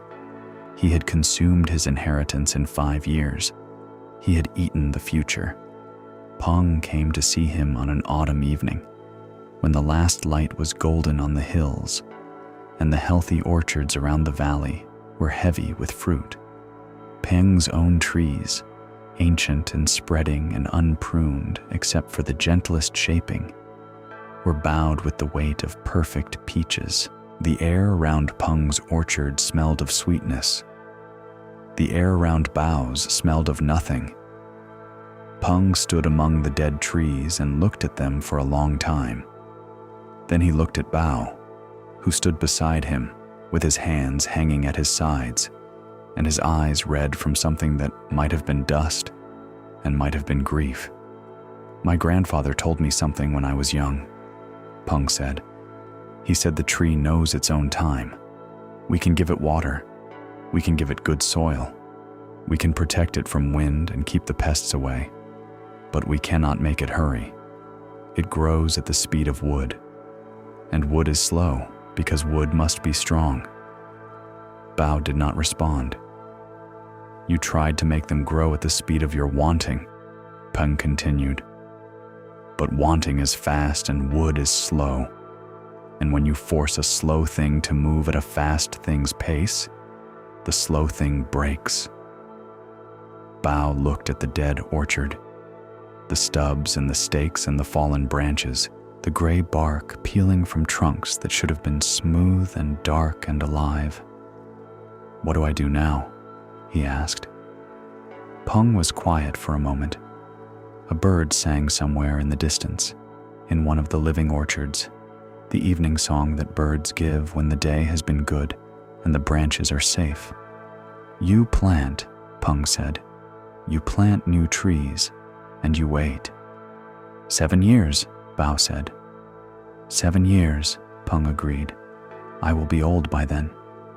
"Yes, and your trees will be young, and your children will harvest what you plant. That is how it has always been. That is how it must be." Bao planted that winter, not with the excitement of innovation, but with the heavy, humble labor of a man starting over. He cleared the dead wood. He worked the poisoned soil, adding compost and turning it season after season until the tiny organisms began to return, until the earth smelled alive again, until worms appeared in the turned ground like small pink prayers of recovery. He planted seedlings, small, fragile, impossibly young trees that barely reached his knee. He watered them gently. He fed them modestly. He did not prune them at all. And he waited. This story shows us the cost of impatience with natural timing. Bao discovered that speed is not always progress. Sometimes speed is consumption, disguised as productivity. Sometimes the fastest method is simply the method that uses everything up first. Buddhism teaches patience, which is called khanti in Pali. But patience is not merely waiting. It is understanding. It is seeing that natural processes have their own intelligence, their own timing, their own wisdom. The tree grows at the speed of wood because wood must be strong enough to hold fruit, strong enough to withstand wind, strong enough to last for decades. This is not a flaw in the tree. This is the tree's wisdom. When we force our lives to move at the speed of our desire rather than the speed of genuine growth, we exhaust ourselves the way Bao exhausted his trees. We produce results that look like harvest, but taste like depletion. We build structures that cannot sustain their own weight. And eventually, we stand in the ruins of our urgency, wondering what went wrong. The answer is always the same. We tried to hurry what cannot be hurried. We tried to take tomorrow's fruit today, and tomorrow, when we arrive there empty-handed, we will know the cost. But Buddhism also teaches that it is never too late to plant. Bao planted again, in grief, in humility, in the full knowledge that he would wait 7 years for what his impatience had destroyed in 5. This planting, this second beginning, was not a defeat.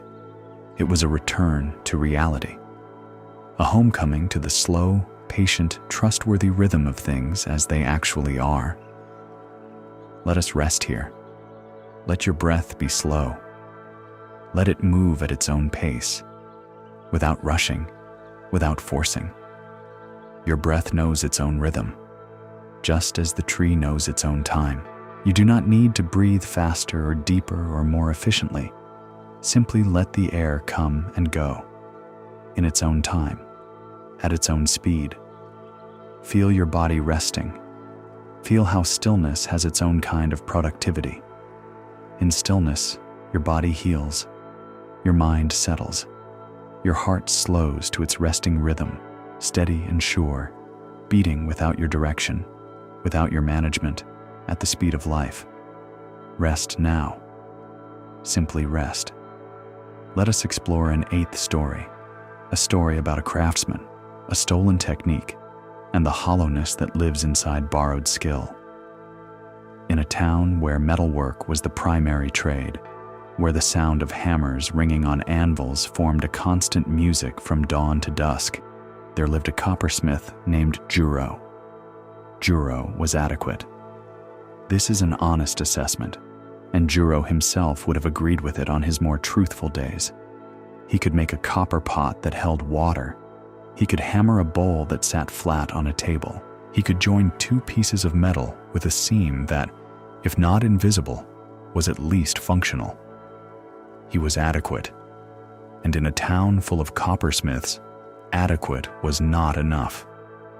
The finest coppersmith in the town, and perhaps in the entire region, was a woman named Hana. Hana's work was not merely functional, it was beautiful. Her bowls had a warmth to them that went beyond the natural luster of copper. Her water vessels were shaped with curves that seemed inevitable, as though the copper itself had chosen that form. Her decorative pieces, the plates and screens and lamp holders that wealthy merchants commissioned, were works of art that people traveled great distances to see. Hana's secret was her finishing technique.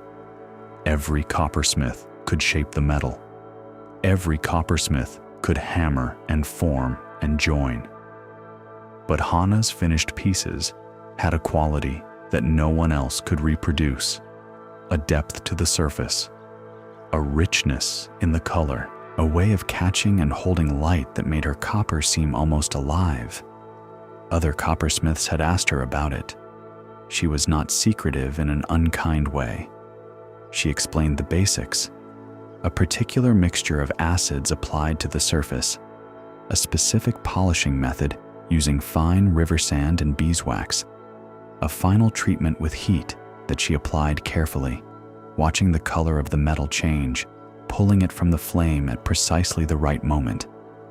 She shared these steps openly, but when others tried to reproduce them, the results were always different. Good, sometimes. Interesting, occasionally, but never the same. Never with that quality that made Hana's work Hana's. This frustrated Juro more than anyone.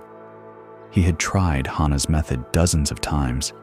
He had used the same acids, the same sand, the same wax. He had watched his metal carefully as it heated, pulling it from the flame when the color seemed right. And every time, the result was competent but unremarkable. A good finish, not a great one.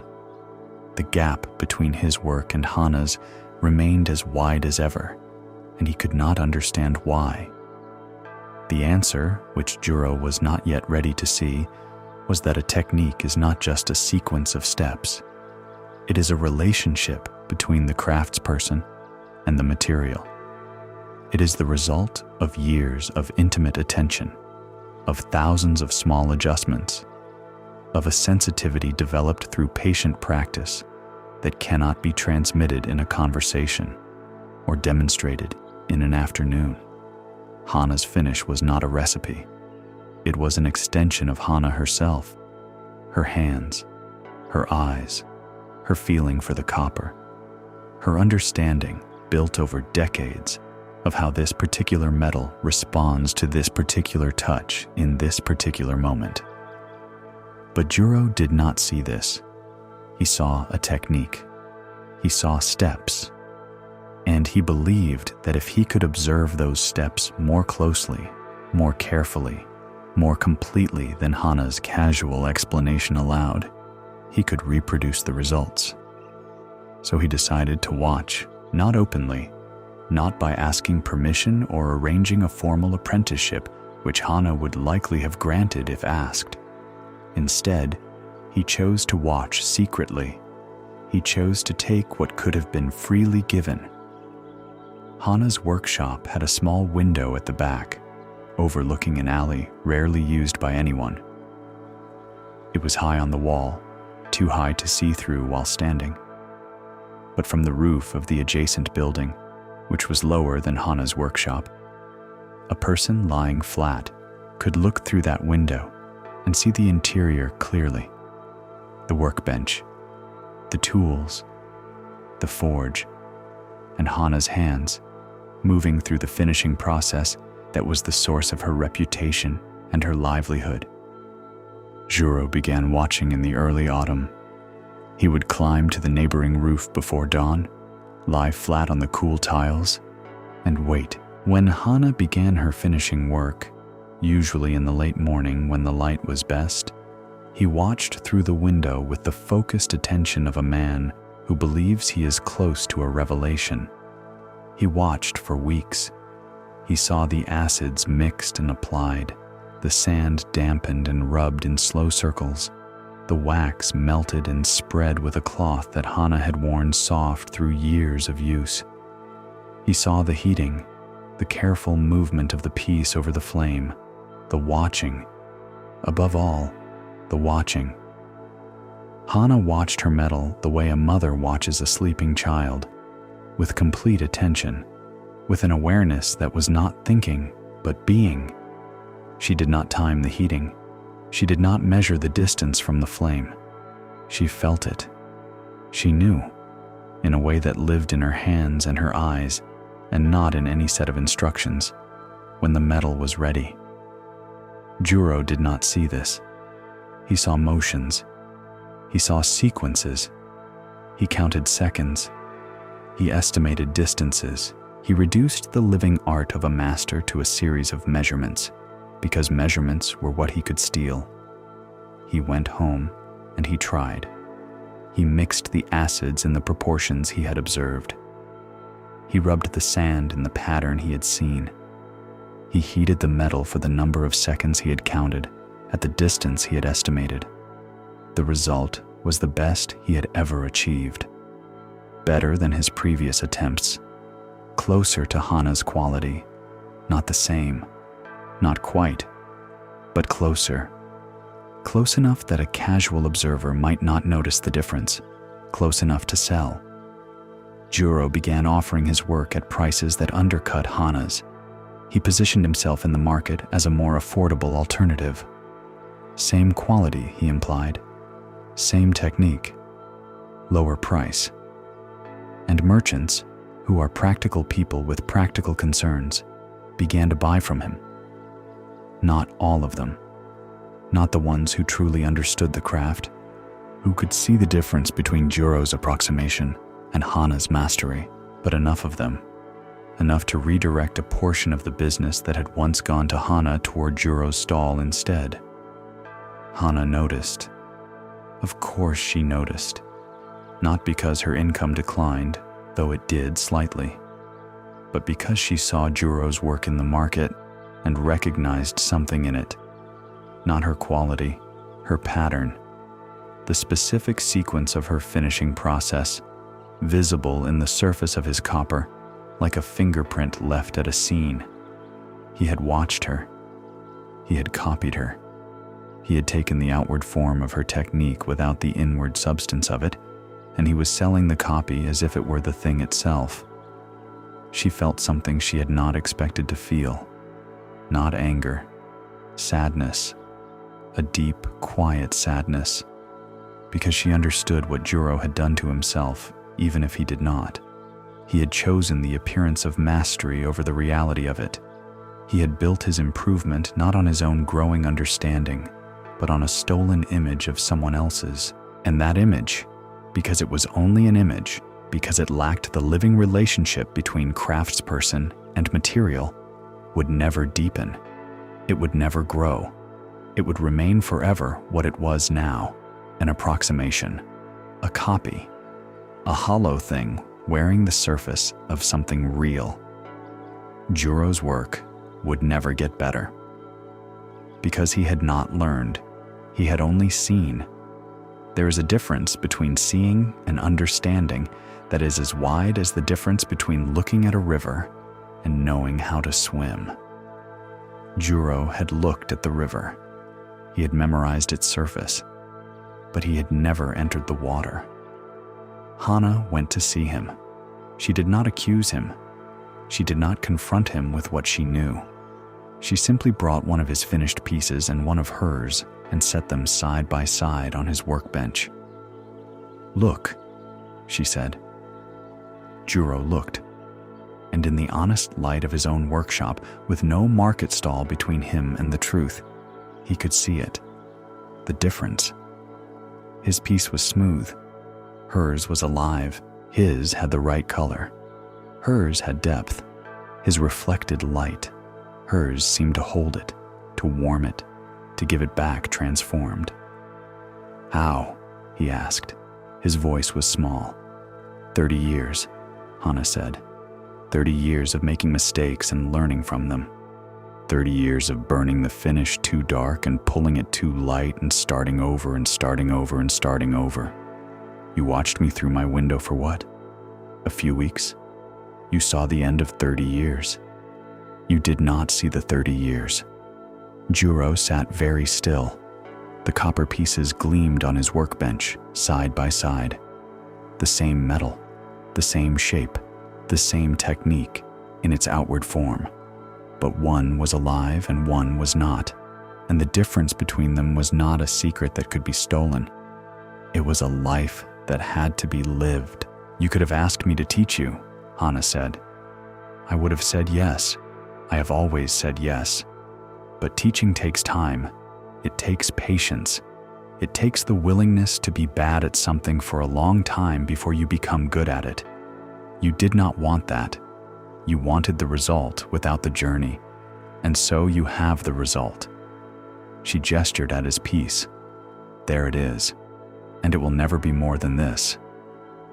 She left, and Juro sat in his workshop for a long time, looking at the two pieces of copper, understanding for the first time the distance between them and the impossibility of crossing it by any shortcut.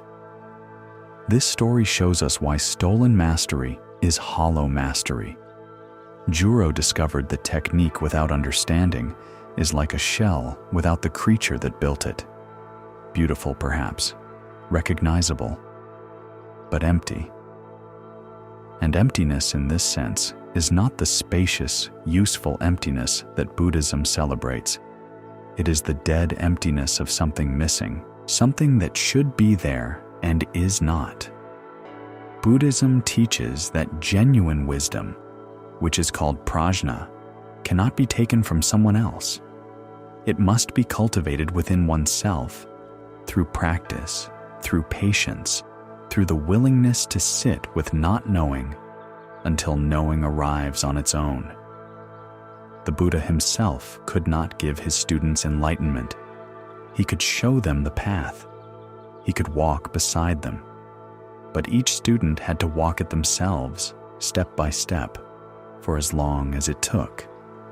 When we take shortcuts in our growth, when we steal the outward form of someone else's achievement without doing the inner work that produced it, we cheat ourselves more than anyone.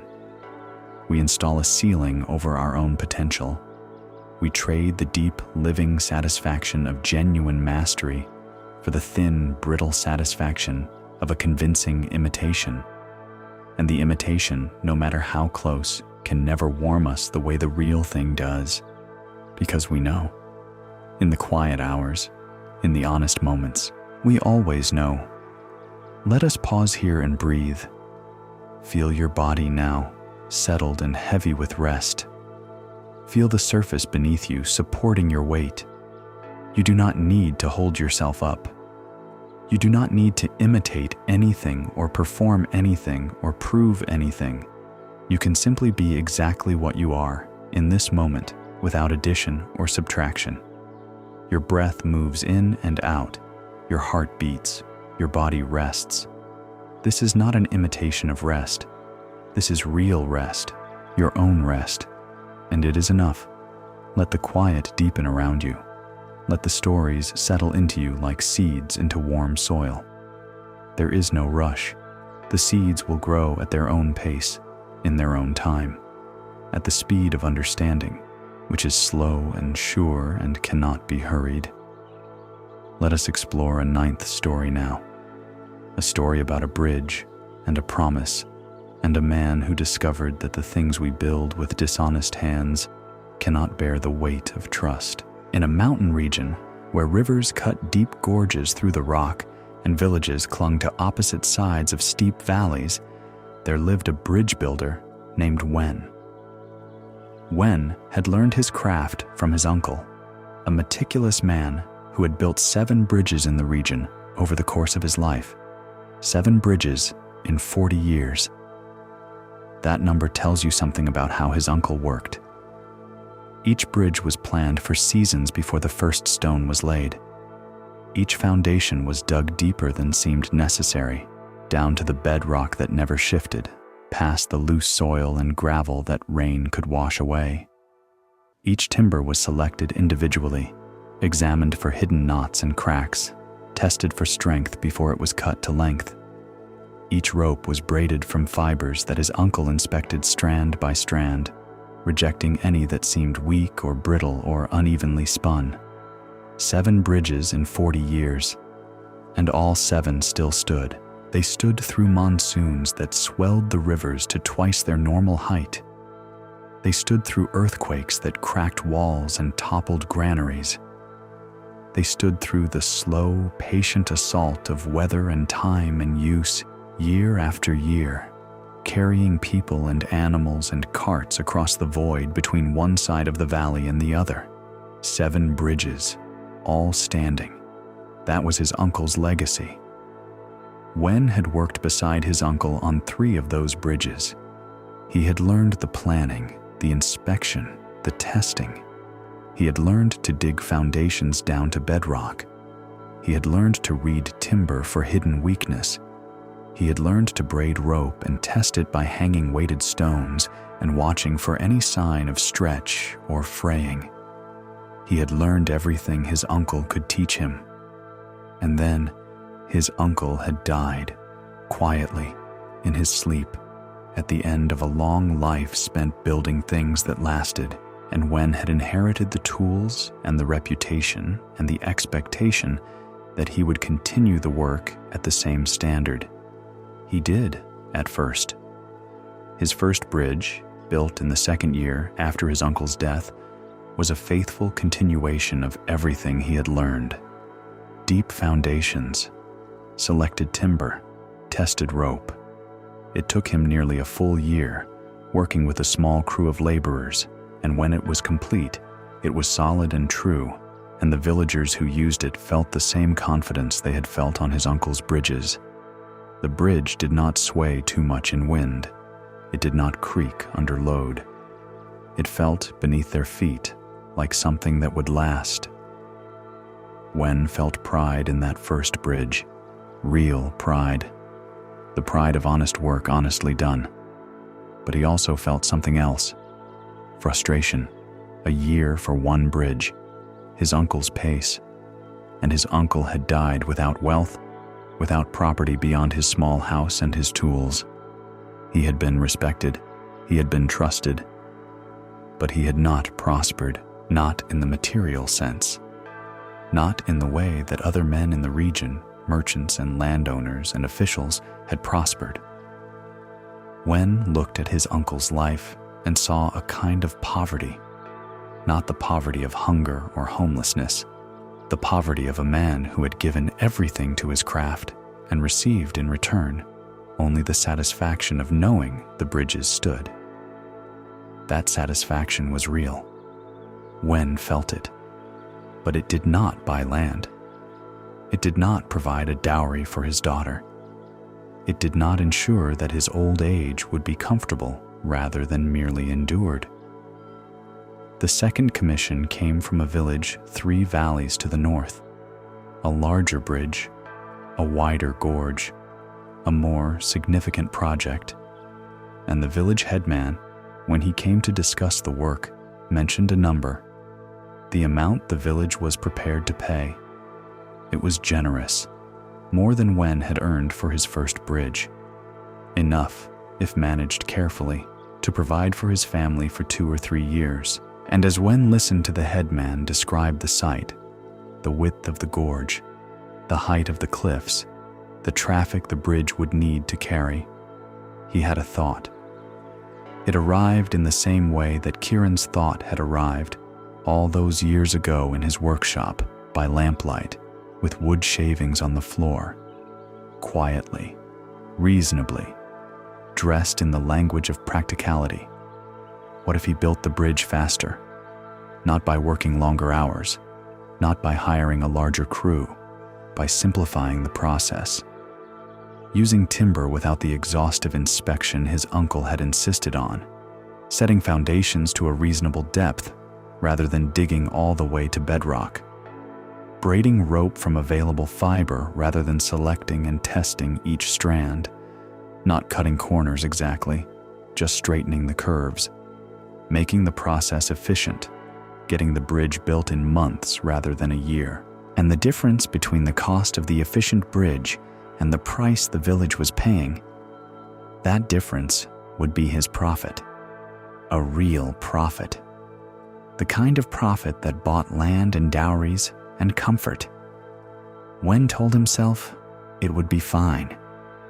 Bridges were overbuilt, he reasoned. His uncle had been cautious to the point of excess. The margins of safety his uncle insisted on were generous. You could reduce those margins significantly and still have a bridge that stood, a bridge that functioned, a bridge that carried the load it was designed to carry. There was room. There was always room between what was necessary and what was ideal, and Wen would build in that room. Not dangerously, not recklessly, just efficiently. He traveled to the site. The gorge was deep. The river below was narrow but fast, white water churning between dark stones. The cliffs on either side were solid rock, good anchoring points, with natural ledges where the bridge ends could rest. He measured and planned, and his plan was sound, in the way that reduced things can still appear sound. Adequate foundations, adequate timber, adequate rope, everything adequate, nothing more. The bridge went up in 4 months, less than half the time his uncle would have taken. The villagers were impressed by the speed. They watched the structure take shape across the gorge, timber by timber, rope by rope, the walkway extending from both sides until the final planks were laid in the middle and the two halves became one. Wen stood on the completed bridge and felt it beneath his feet. It held. It was solid, adequate. The villagers paid. Wen took his profit and went home. He bought a small piece of land adjacent to his house. He set aside money for his daughter's future. He felt the satisfaction of a man who has solved a problem, who has found the balance between quality and profit, between craft and commerce, between his uncle's idealism and the practical needs of a real life. He built 3 more bridges the same way, each one faster than his uncle would have approved, each one built with adequate materials rather than exceptional ones, each one generating the profit margin that made Wen's life increasingly comfortable. He was becoming known in the region, not just for bridge building, but for fast bridge building. Villages that had waited years for a bridge, unable to afford the slow, meticulous methods of the old school, could now have one built in a single season. Wen's order book was full. His reputation was growing. Everything was working. For 6 years, everything worked. The bridge that failed was the second one he had built, the one in the gorge with the fast white water and the solid rock cliffs. It failed on a market day when a group of villagers was crossing with a cart loaded with produce for the weekly trade. The cart was heavy, heavier than usual, because the harvest had been good and the farmer who owned it had loaded extra sacks of grain, wanting to make the most of the trip. The rope on the upstream side gave first. It did not snap all at once. It frayed. The fibers, which Wen had not tested strand by strand, which had been adequate when new but had weakened over 6 years of sun and rain and the constant vibration of wind through the gorge, those fibers began to separate. The rope stretched, the bridge tilted, and the people on it, the farmer and his wife and the cart and the grain and 2 other travelers who happened to be crossing at the same time, felt the world shift beneath them. One of the travelers, a young woman with quick reflexes, grabbed the railing rope on the downstream side and held on as the bridge tilted further. The other traveler, an older man, fell. He fell through the gap where the upstream railing had been, and he dropped into the gorge, and the white water took him, and he was gone. The farmer's wife screamed. The farmer tried to hold the cart, but the weight was too much, and the tilting was too steep, and the cart slid to the low side and went over, taking the grain and nearly taking the farmer with it. He caught a plank at the last moment and hung there, his legs dangling over the void, while the bridge swayed and creaked, and the remaining ropes strained against loads they were never meant to bear. The young woman pulled herself hand over hand along the railing rope to the far side of the gorge. The farmer's wife crawled on hands and knees, pressing herself flat against the tilted walkway. The farmer hung and swung and finally hauled himself up with the desperate strength of a man who can see his own death below him. They all made it to solid ground, all except the older man. The older man did not make it anywhere. His body was found 2 days later, a mile downstream, caught in the roots of a fallen tree. His name was Damo. He was 63 years old. He had been walking to visit his sister in the village on the other side of the gorge. He had crossed Wen's bridge many times. He had trusted it the way everyone trusted it, the way everyone trusts a bridge, completely, without thought, without question. You put your foot on the first plank and you walk.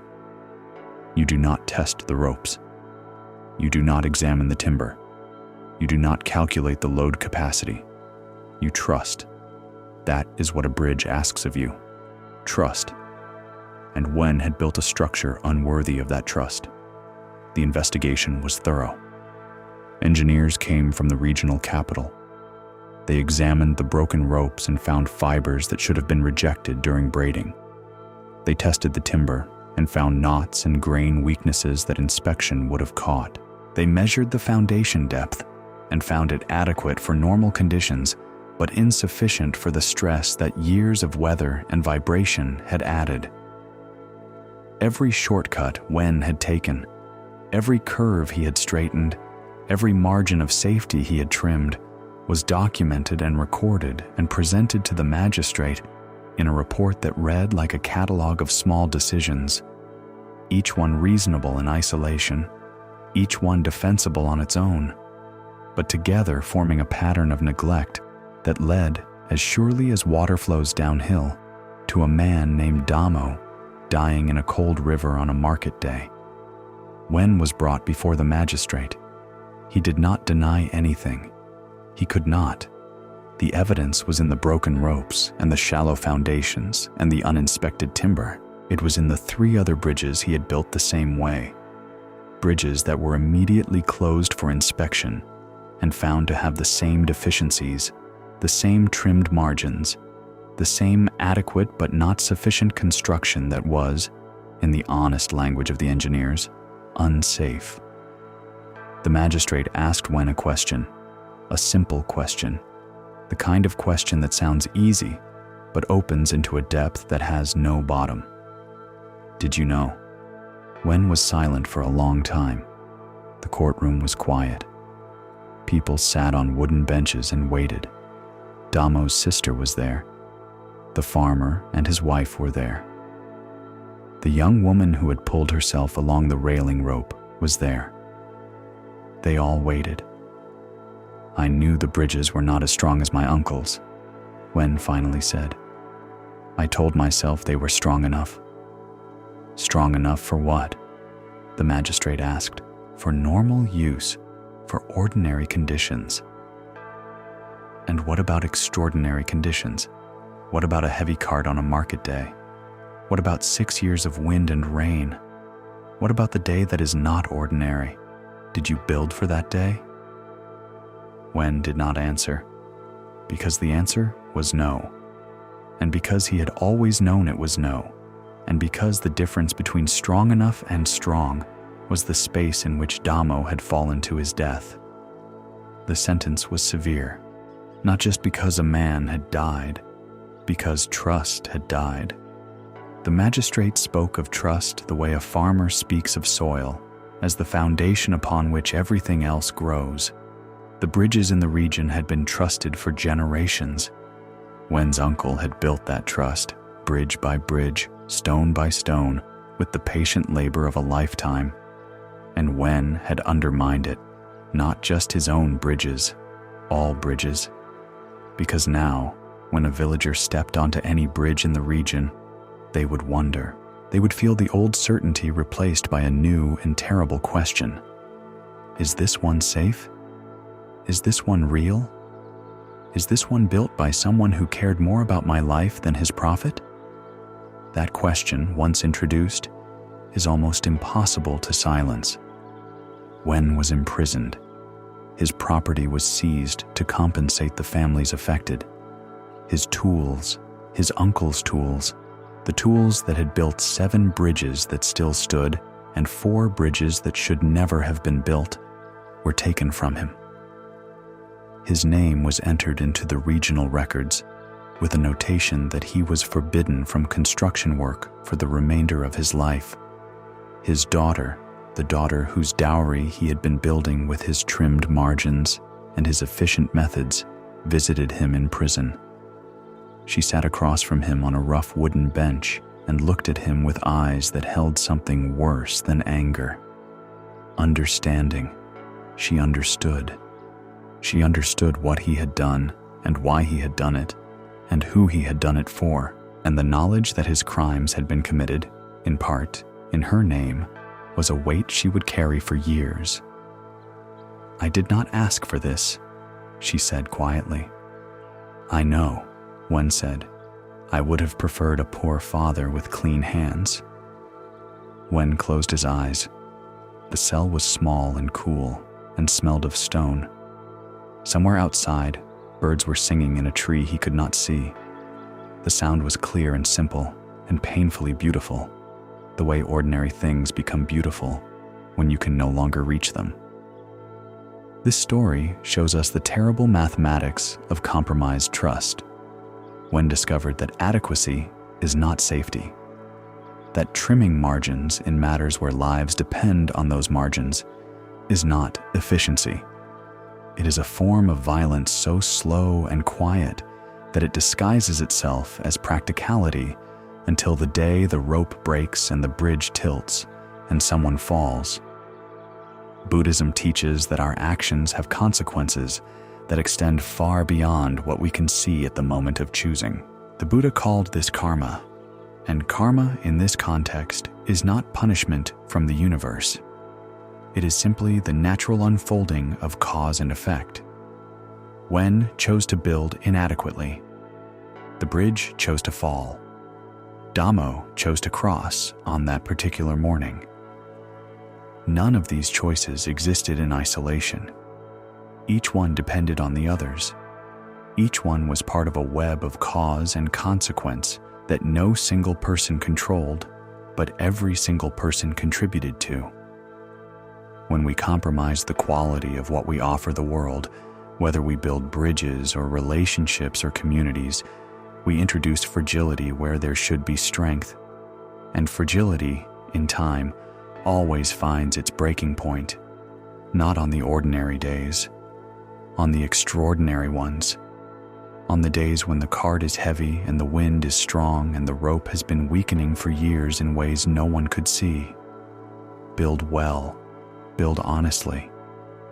Build as though someone's life depends on what you make, because it does. It always does. Let us rest here for a moment.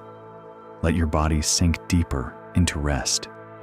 Feel the solid surface beneath you. Feel how it holds you without question, without condition, without failure. You can trust this surface. You can trust this moment. You can trust the breath moving through you right now, steady and reliable and strong. There is nothing to build right now, nothing to inspect or test or prove. Simply rest. Let your breath be the bridge between waking and sleeping, and trust that it will hold you. It has held you every night of your life. It will hold you tonight. Let your eyes rest.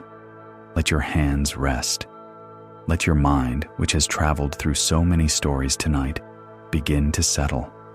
Like leaves drifting down through still water, slowly, gently, finding their way to the bottom without hurry. We are nearing the end of our journey together tonight. One more story awaits us, a final teaching, a last gift before sleep. Let us explore our 10th and final story, a story about a garden and a wall, and a woman who discovered that what we keep from others, we keep from ourselves. In a town nestled between two gentle hills, where the afternoon light was golden and the soil was soft and dark, there lived a woman named Anila. Anila was a gardener, not by profession, by nature. She had grown things since childhood, since the first time her grandmother had placed a seed in her small palm and shown her how to press it into the earth and cover it gently and water it and wait. That first seed had become a sunflower, tall and golden, and Anila had stood beside it at the end of summer and felt something she would spend the rest of her life trying to recreate. Wonder, the pure, uncomplicated wonder of watching life emerge from a small, hard shell buried in dirt. Her garden was extraordinary. Over 30 years of patient cultivation, she had created something that people came from neighboring towns to see. It was not large. The plot behind her house was modest, perhaps 50 paces wide and 60 paces deep. But within that modest space, Anila had planted a world. Fruit trees along the edges, providing shade and structure. Flowering shrubs beneath them, filling the middle height with color and fragrance. Herbs and vegetables in raised beds, organized by season and need, each plant in the precise location where it would receive the right amount of sun and shade and water. And throughout, winding between the beds and beneath the trees, paths of flat stone set into soft moss that felt like silk beneath bare feet. The garden was beautiful in every season. In spring, blossoms covered the fruit trees, and the air was thick with the scent of flowers and the sound of bees. In summer, vegetables grew heavy on their vines, and the shade beneath the trees was cool and deep. In autumn, fruit ripened and fell softly into the grass, and the leaves turned colors that made the whole garden glow like an ember. In winter, the bare branches formed intricate patterns against the gray sky, and the evergreen herbs stood bright and steady against the cold. People came to see it. Neighbors at first. Then people from the other end of town. Then people from neighboring towns. They stood at the edge of Anila's garden and looked in and felt something shift inside them. Peace, perhaps, or recognition, or the quiet ache of beauty that asks nothing of you except that you notice it. And Anila welcomed them. For many years, she welcomed them all. She opened her garden to anyone who wished to enter. She gave tours, pointing out her favorite plants, explaining how she had coaxed a reluctant rose into blooming, showing where the herb bed caught the morning dew in tiny silver droplets that the children loved to touch. She gave cuttings to anyone who asked, bundles of herbs tied with string, seeds saved from her best vegetables, tucked into small paper envelopes with the plant name written in her careful hand. She gave freely, generously, with the instinct of a woman who understood that a garden is not diminished by sharing. A garden is multiplied by it. Every cutting that takes root in someone else's soil becomes a new garden. Every seed that sprouts in a neighbor's plot extends the original into the world. Then something happened that changed Anila. A woman from a neighboring town, someone Anila had welcomed into her garden many times, someone who had accepted cuttings and seeds and hours of patient instruction, entered a competition. A regional garden competition, judged by traveling horticulturists who awarded prizes for the finest private gardens in the area. And this woman won. She won with plants that had come from Anila's cuttings, grown using techniques that Anila had taught her, arranged in patterns that Anila recognized as echoes of her own design. The woman did not credit Anila. She did not mention to the judges or to anyone that the foundation of her prize-winning garden had come from someone else's generosity. She accepted the prize. She accepted the praise. She accepted the reputation that followed, the reputation of being the finest gardener in the region.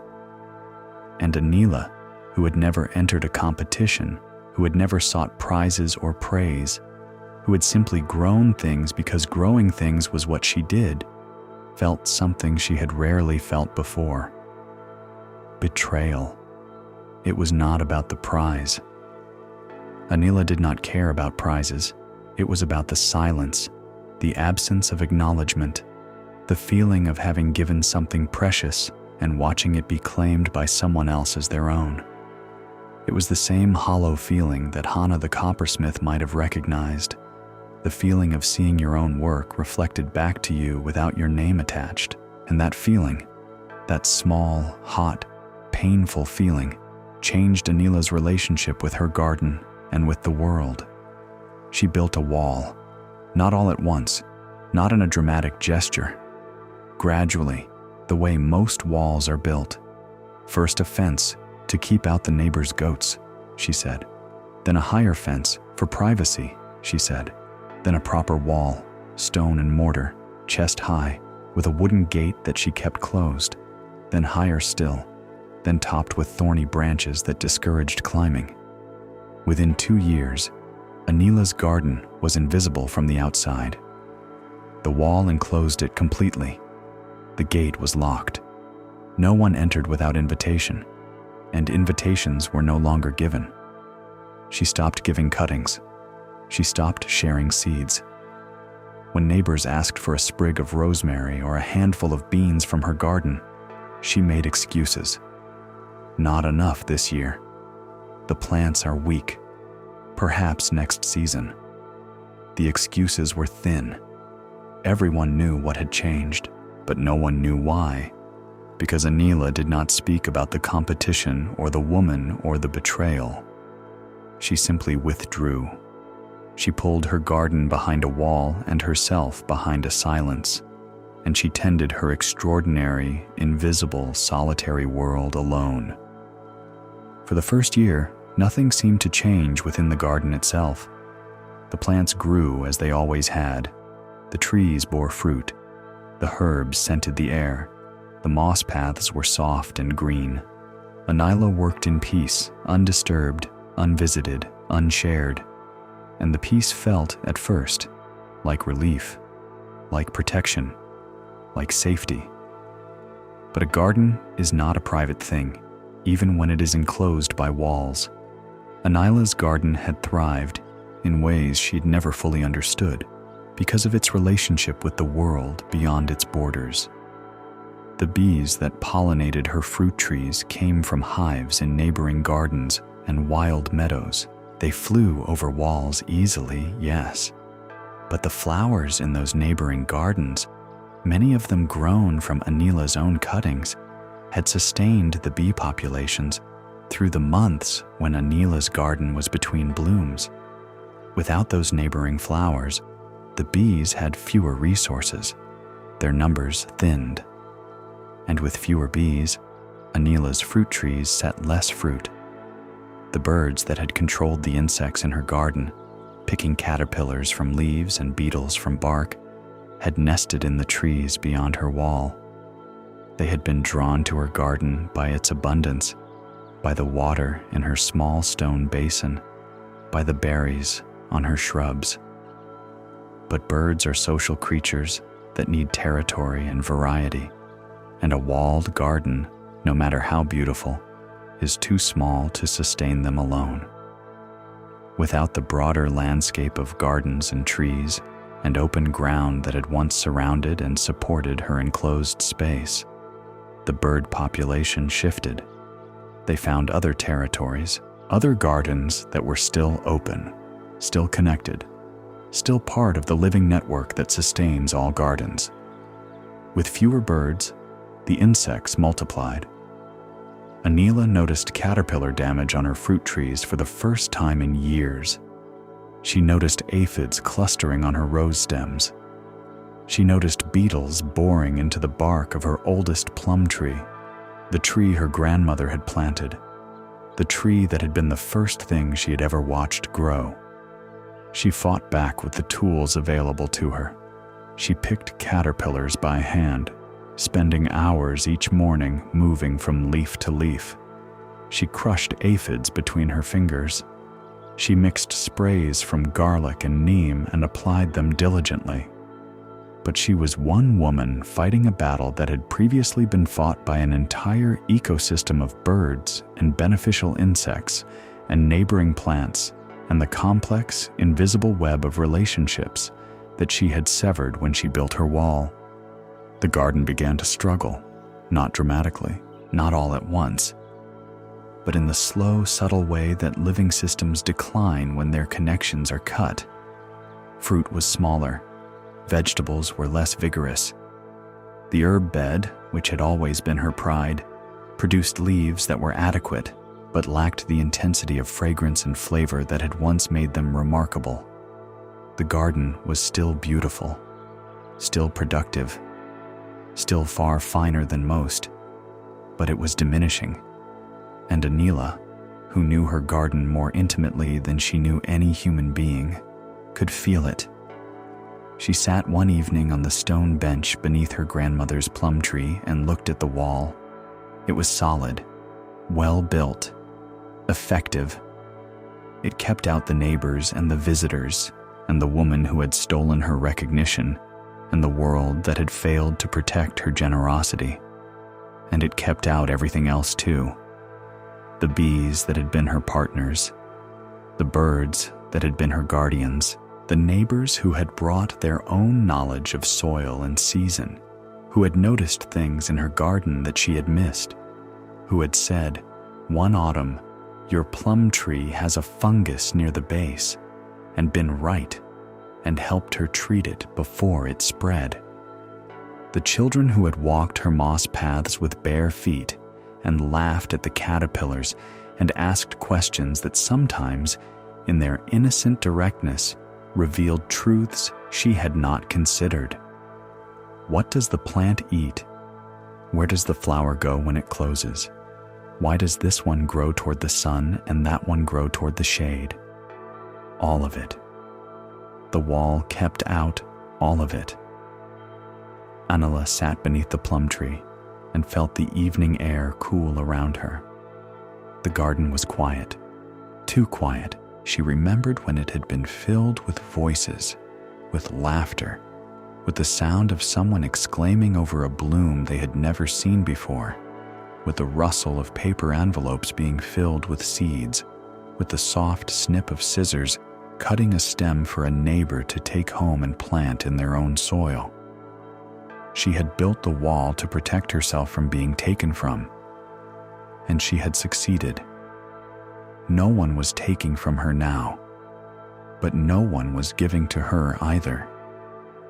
And she had not realized until this quiet evening beneath the struggling plum tree how much she had been receiving all along. There was an old woman in the town named Cho. She was not a gardener. She was a mender. She fixed things: torn clothing, cracked pottery, broken furniture, frayed baskets. People brought their damaged things to Cho, and she sat in the front room of her small house with her tools around her, and she repaired what was broken. She had been doing this for so long that her fingers were permanently curved, shaped by decades of holding needles and glue brushes and tiny clamps. She was not wise in the way that monks are wise, with teachings and philosophy and formal learning. She was wise in the way that menders are wise. She understood broken things. She understood what holds and what fails and why. Cho had been to Anila's garden many times in the years before the wall.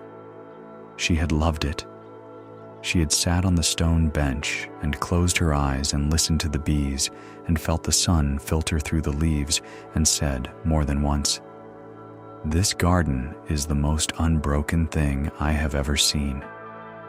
She had not been back since the wall went up, not because she was offended, because there was no invitation, and Cho was not the kind of woman who went where she was not wanted.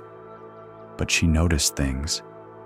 She noticed that Anila's face, when they passed in the market, was tighter than it used to be. She noticed that Anila's hands, which had once been stained green and brown from garden work, were now also red and raw from the chemical sprays she was using to fight the insects she could no longer control naturally.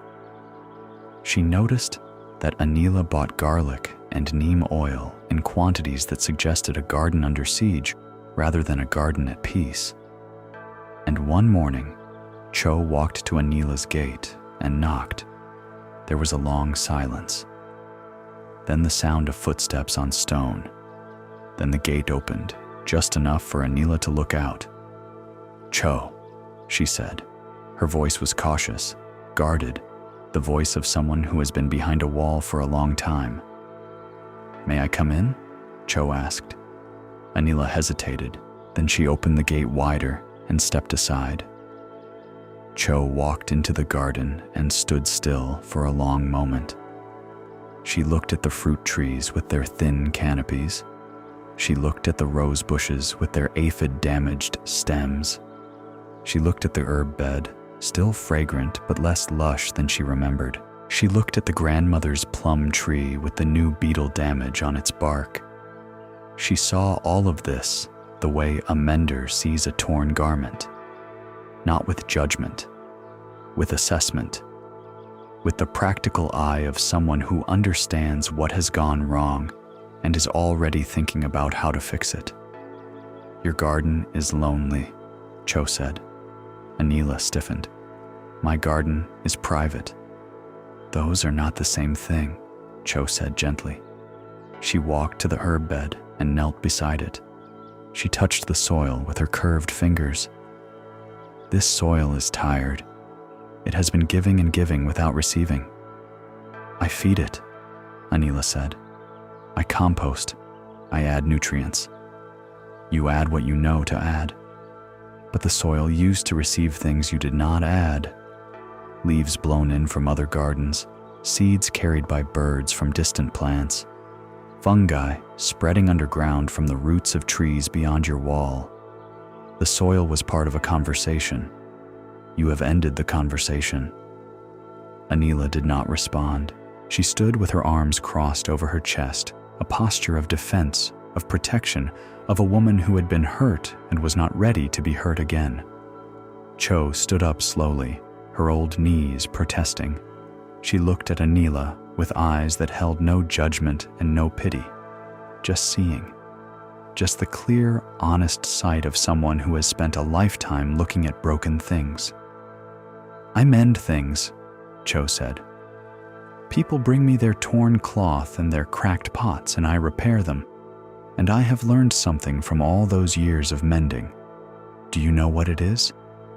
Anila shook her head. "The thing that breaks is never the whole story. A pot cracks because the clay was fired unevenly. A cloth tears because the thread was worn thin in one place by friction. The break happens at the weakest point, yes, but the weakness was created long before the break, by something invisible, by something that was happening slowly, underneath, where no one was looking." She paused. She looked at the wall. "Your wall is not the problem, Anila. The wall is the break. The problem is whatever happened that made you feel you needed it." Anila was quiet for a very long time. The morning sun was climbing above the wall now, sending light into the garden in a long, warm stripe that moved slowly across the moss paths and the raised beds and the struggling fruit trees. A single bee, one of the few that still found its way over the wall, drifted between the herb flowers with the patient determination of a creature that does not know it is nearly alone. "Someone took from me," Anila said at last. Her voice was small, not angry, tired. The tiredness of someone who has been holding something heavy for a very long time. "Yes," Cho said. "Someone did, and it hurt. It hurt. And so you stopped giving, to protect yourself from being taken from again." "Yes. And has it worked? Do you feel protected?" Anila looked at her garden, her beautiful, diminishing, lonely garden. She looked at the wall. She looked at the locked gate. She looked at her own hands, raw and red and tired from fighting battles that a connected garden would have fought for her. "No," she whispered.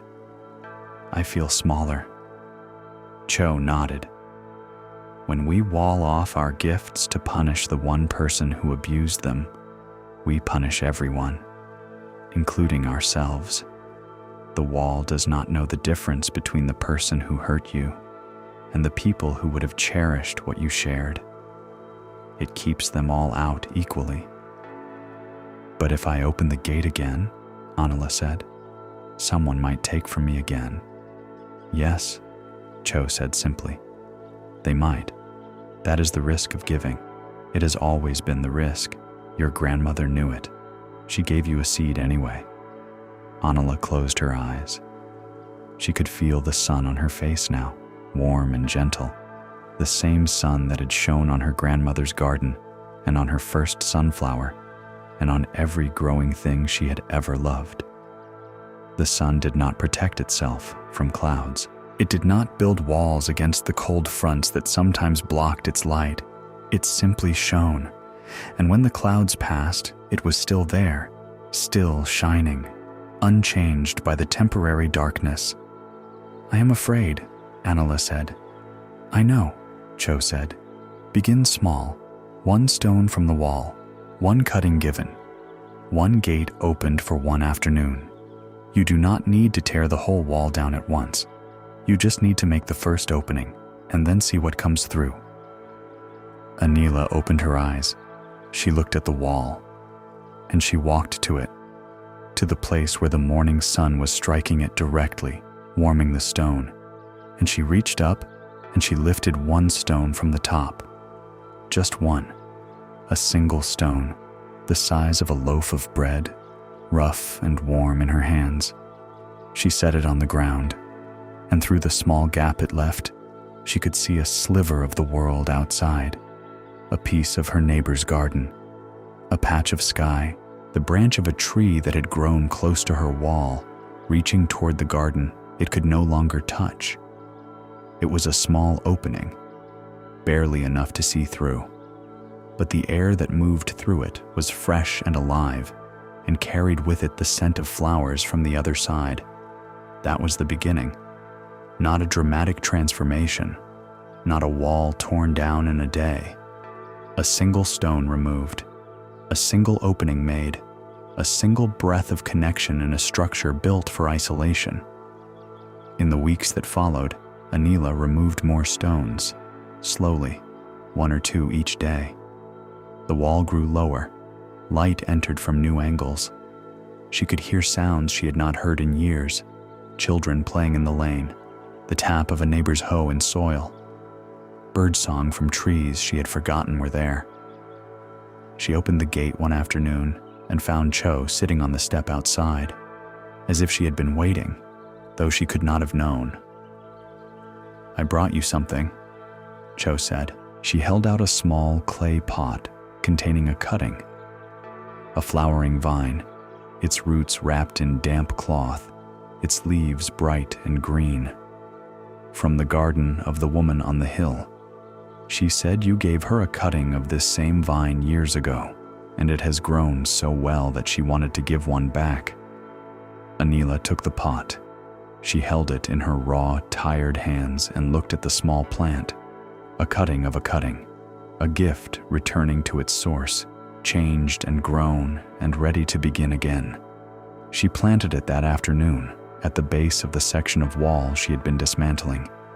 The vine would grow there, climbing over what remained of the stone, softening the hard edges with green leaves and bright flowers, transforming the wall from a barrier into a trellis, not destroying it, not pretending it had never been built, but giving it a new purpose, a living purpose, support, rather than separation.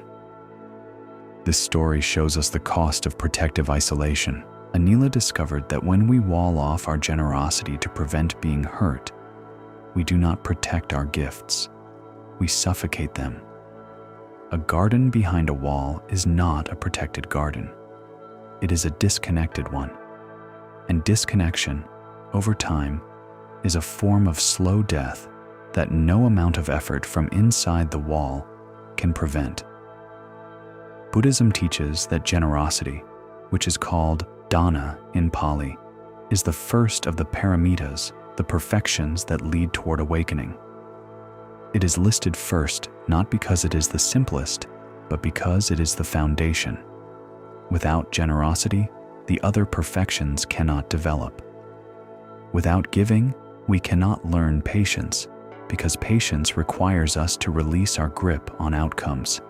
Without giving, we cannot learn wisdom, because wisdom requires us to see beyond ourselves. Without giving, we cannot learn compassion, because compassion requires us to extend ourselves toward others. Anila's wall was not just a physical structure. It was a decision to stop participating in the cycle of giving and receiving that sustains all life. And when she stopped participating, the cycle did not wait for her. It continued without her. The bees flew elsewhere. The birds nested elsewhere. The soil conversations continued beyond her wall, root to root, fungus to fungus, without her garden's voice. She had removed herself from the web of life to avoid being hurt by one strand of it. And the web, which does not understand walls or grudges or the need for self-protection, simply grew around her absence. The Buddha taught that holding on to resentment is like holding a hot coal with the intention of throwing it at someone else. You are the one who gets burned. Anila held her resentment for years. She shaped it into stone and mortar and thorny branches, and while she held it, her garden burned. But the story does not end there. Stories of gardens rarely do. Because gardens understand something that walls do not. They understand regeneration. They understand that a vine planted at the base of a wall can transform the wall's purpose. That a single stone removed can let in enough light to change everything. That life, given the smallest opening, will find its way through. When we have been hurt by giving, the answer is not to stop giving. The answer is to give more carefully, more wisely, but to keep giving. Because giving is not just something we do for others. It is something that sustains us. It is the way we stay connected to the web of life that nourishes everything, including ourselves. Let us breathe here. Let us rest in this gentle truth. Feel your body softening. Feel the walls of the day dissolving around you the way Anila's wall was slowly taken down, stone by stone, replaced by something living and green. You do not need your walls tonight. You do not need your defenses. The night is kind. The darkness is soft. There is nothing to protect against right now. Simply let yourself be open. Let the air move through you freely. Let rest come to you the way light comes through an opening in a wall, gently, naturally, without force. We have traveled far together tonight, you and I. We have walked through 10 stories, each one a different facet of the same enduring truth. That our actions matter. That our choices create ripples we cannot control. That what we take from the world eventually takes back. And that what we give to the world eventually returns, transformed, multiplied, alive. We met Kiran, the keeper of measures, who carved false bowls and discovered that a small theft, repeated 1,000 times, is a vast theft. We walked beside Dinesh, the potter, who dug clay from a riverbank without seeing the homes that stood above. We watched Yash, the silk farmer, boil his future for the sake of speed. We sat with Ajay, the farmer whose single moment of shame grew into 7 years of hidden debt. We stood in Surin's valley, where a gate across a stream became a gate across a community's life. We listened as Mira's words, each one true, each one incomplete, built a fiction around a woman she had never met. We watched Bao's orchard exhaust itself under the force of his impatience, and we stood among the dead trees as Peng spoke the simple, unsolvable truth. You plant, and you wait. We saw Juro's hollow mastery, a copy without a soul. We felt the bridge give way beneath the weight of Wen's trimmed margins, and we sat with Anila in her walled garden, watching her remove the first stone. 10 stories, 10 teachings, and beneath them all, a single thread. The thread is this: we are not separate from the world we act upon. The bowl we carve is connected to the hand that holds it. The bank we dig is connected to the home above it. The cocoon we boil is connected to the moth that will not fly. The lie we tell is connected to the truth we cannot reach. The gate we close is connected to the thirst downstream. The word we speak is connected to the reputation we build or destroy. The tree we force is connected to the harvest we will not have. The technique we steal is connected to the mastery we will never achieve. The bridge we weaken is connected to the life it will not hold. The wall we build is connected to the garden it will starve. Everything connected, everything dependent on everything else. This is pratyasamutpada. This is dependent origination. This is the Buddha's deepest teaching about how reality works, not as a collection of separate things bumping into each other by accident, but as a web, a living, breathing, infinitely interconnected web in which every thread affects every other thread, and no action, no matter how small, no matter how hidden, no matter how private, exists in isolation. When we understand this, truly understand it, not as an idea but as a felt reality, something shifts inside us. We begin to move through the world differently. Not with fear, although the web is vast and our actions are small and the consequences are unpredictable. Not with paralysis, although the interconnections are complex beyond any mind's ability to trace them fully, but with care, with attention, with the gentle, steady awareness that what we do matters, that how we treat the bowl, the bank, the cocoon, the word, the stream, the tree, the technique, the bridge, the garden, all of these are not just transactions, they are relationships, and relationships, like gardens, must be tended with honesty and patience and generosity if they are to thrive. Let us begin to settle now. The stories are complete. The teachings have been offered. Like seeds placed in soil, they will do their work in their own time, without your effort, without your attention. You do not need to remember every detail. You do not need to hold every lesson in your mind. The stories will settle into you the way water settles into earth, finding the places where they are needed, nourishing what is ready to grow. Your body is heavy now, beautifully heavy. The weight of rest, which is not a burden, but a gift. Feel yourself sinking deeper into the surface beneath you. Feel your shoulders melting downward. Feel the muscles of your back releasing one by one, like stones being removed from a wall. Each release lets in a little more ease, a little more softness, a little more of the deep, warm quiet that lives beneath all effort. Your hands are resting. Notice them. Notice how they lie still, without grasping, without holding, without reaching for anything. Your hands have done their work today. They have held and carried and touched and made, and now they are empty. And that emptiness is not loss. It is rest. It is the emptiness of a bowl set down after a meal, the emptiness of a field after harvest, the emptiness that comes before renewal. Let your jaw soften. You may not have noticed that you were holding tension there. Most of us do. The jaw holds our unspoken words, our bitten back reactions, our swallowed frustrations. Let it all go now. Let your teeth part slightly. Let your tongue rest softly against the roof of your mouth. Let the muscles of your face smooth out like water finding its level.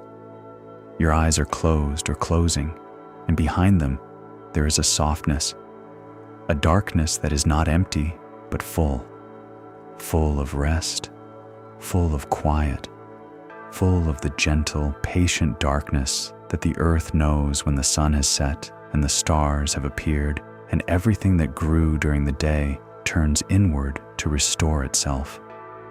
Your breath is slowing now. You can feel the space between each exhale and each inhale growing wider. That space is not emptiness. It is the pause between notes in a song.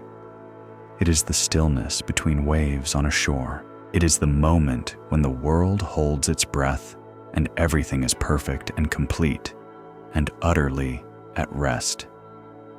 You do not need to understand anything right now. The stories have been told. The teachings have been given. They are not tasks to complete or lessons to memorize. They are gifts placed gently beside you in the dark, and they will be there in the morning if you want them, and they will be there in the days that follow, surfacing quietly when you need them, the way a friend's voice surfaces in memory at exactly the right moment. You do not need to be anyone right now. Not a parent, not a worker, not a friend, not a seeker, not a student, not a teacher. You are simply a breathing body resting in the dark. And that is enough. That has always been enough. Feel the weight of your legs now. Feel them growing heavy, sinking into warmth. Your feet, which carried you through this day, are still now, completely still. They have no distance left to travel tonight. The journey is over. You have arrived. Feel your chest rising and falling, so gently now, so slowly, like a boat rocking on the quietest water imaginable. No wind, no current, just the smallest, softest motion. Rising, falling, rising, falling. Each breath shallower than the last. Each breath carrying you closer to the threshold of sleep. The night is deep around you. The world is quiet. Somewhere, far away, a river is flowing in the dark, carrying water from the mountains to the sea, the way it has always done, the way it will always do, without effort, without worry, without needing to know where it is going. It simply flows, and you can flow with it now. You can let the current of sleep carry you the way the river carries water, gently, surely, into the wide, still ocean of rest. Everything you heard tonight is settling now, settling like fine silt to the bottom of a clear pool. The stories finding their resting places, the characters laying down their burdens, Kiran setting down his false bowl, Dinesh laying down his shovel, Yash stepping back from his boiling pot, Ajay speaking his first honest word, Suran opening his gate, Meera sitting in silence, Bao kneeling beside a seedling, Juro picking up his own hammer, Wen beginning again with clean hands, Anila lifting the first stone from her wall, all of them resting now, all of them finding peace, just as you are finding peace, just as you are settling into this deep, warm, quiet place where nothing is asked of you and nothing is owed and nothing needs to be done. Sleep is coming. You can feel it, not as a sudden dropping, but as a gentle dissolving. The edges of your thoughts growing soft, the boundaries between waking and dreaming growing thin, like mist rising from warm water, like light fading from a winter sky. Gradual, natural, as easy as breathing. Let it come. Let sleep come to you the way spring comes to a garden. Not all at once, not with announcement, but quietly, invisibly, until one morning you open your eyes and everything is green. You are safe. You are held. You are part of the web of life that holds all things, and that web does not break, and that web does not forget you, and that web is here now, beneath you and around you and within you, as close as your own breath. Rest now. Let go of the stories. They will keep. Let go of the teachings. They are planted. Let go of the words. They have done their work. There is only breath now, only warmth, only the soft, deep darkness that is not absence but presence, the presence of rest, the presence of peace, the presence of a night that holds you as gently as the earth holds a seed. Sleep well, and thank you for joining us at Sleepy Monk.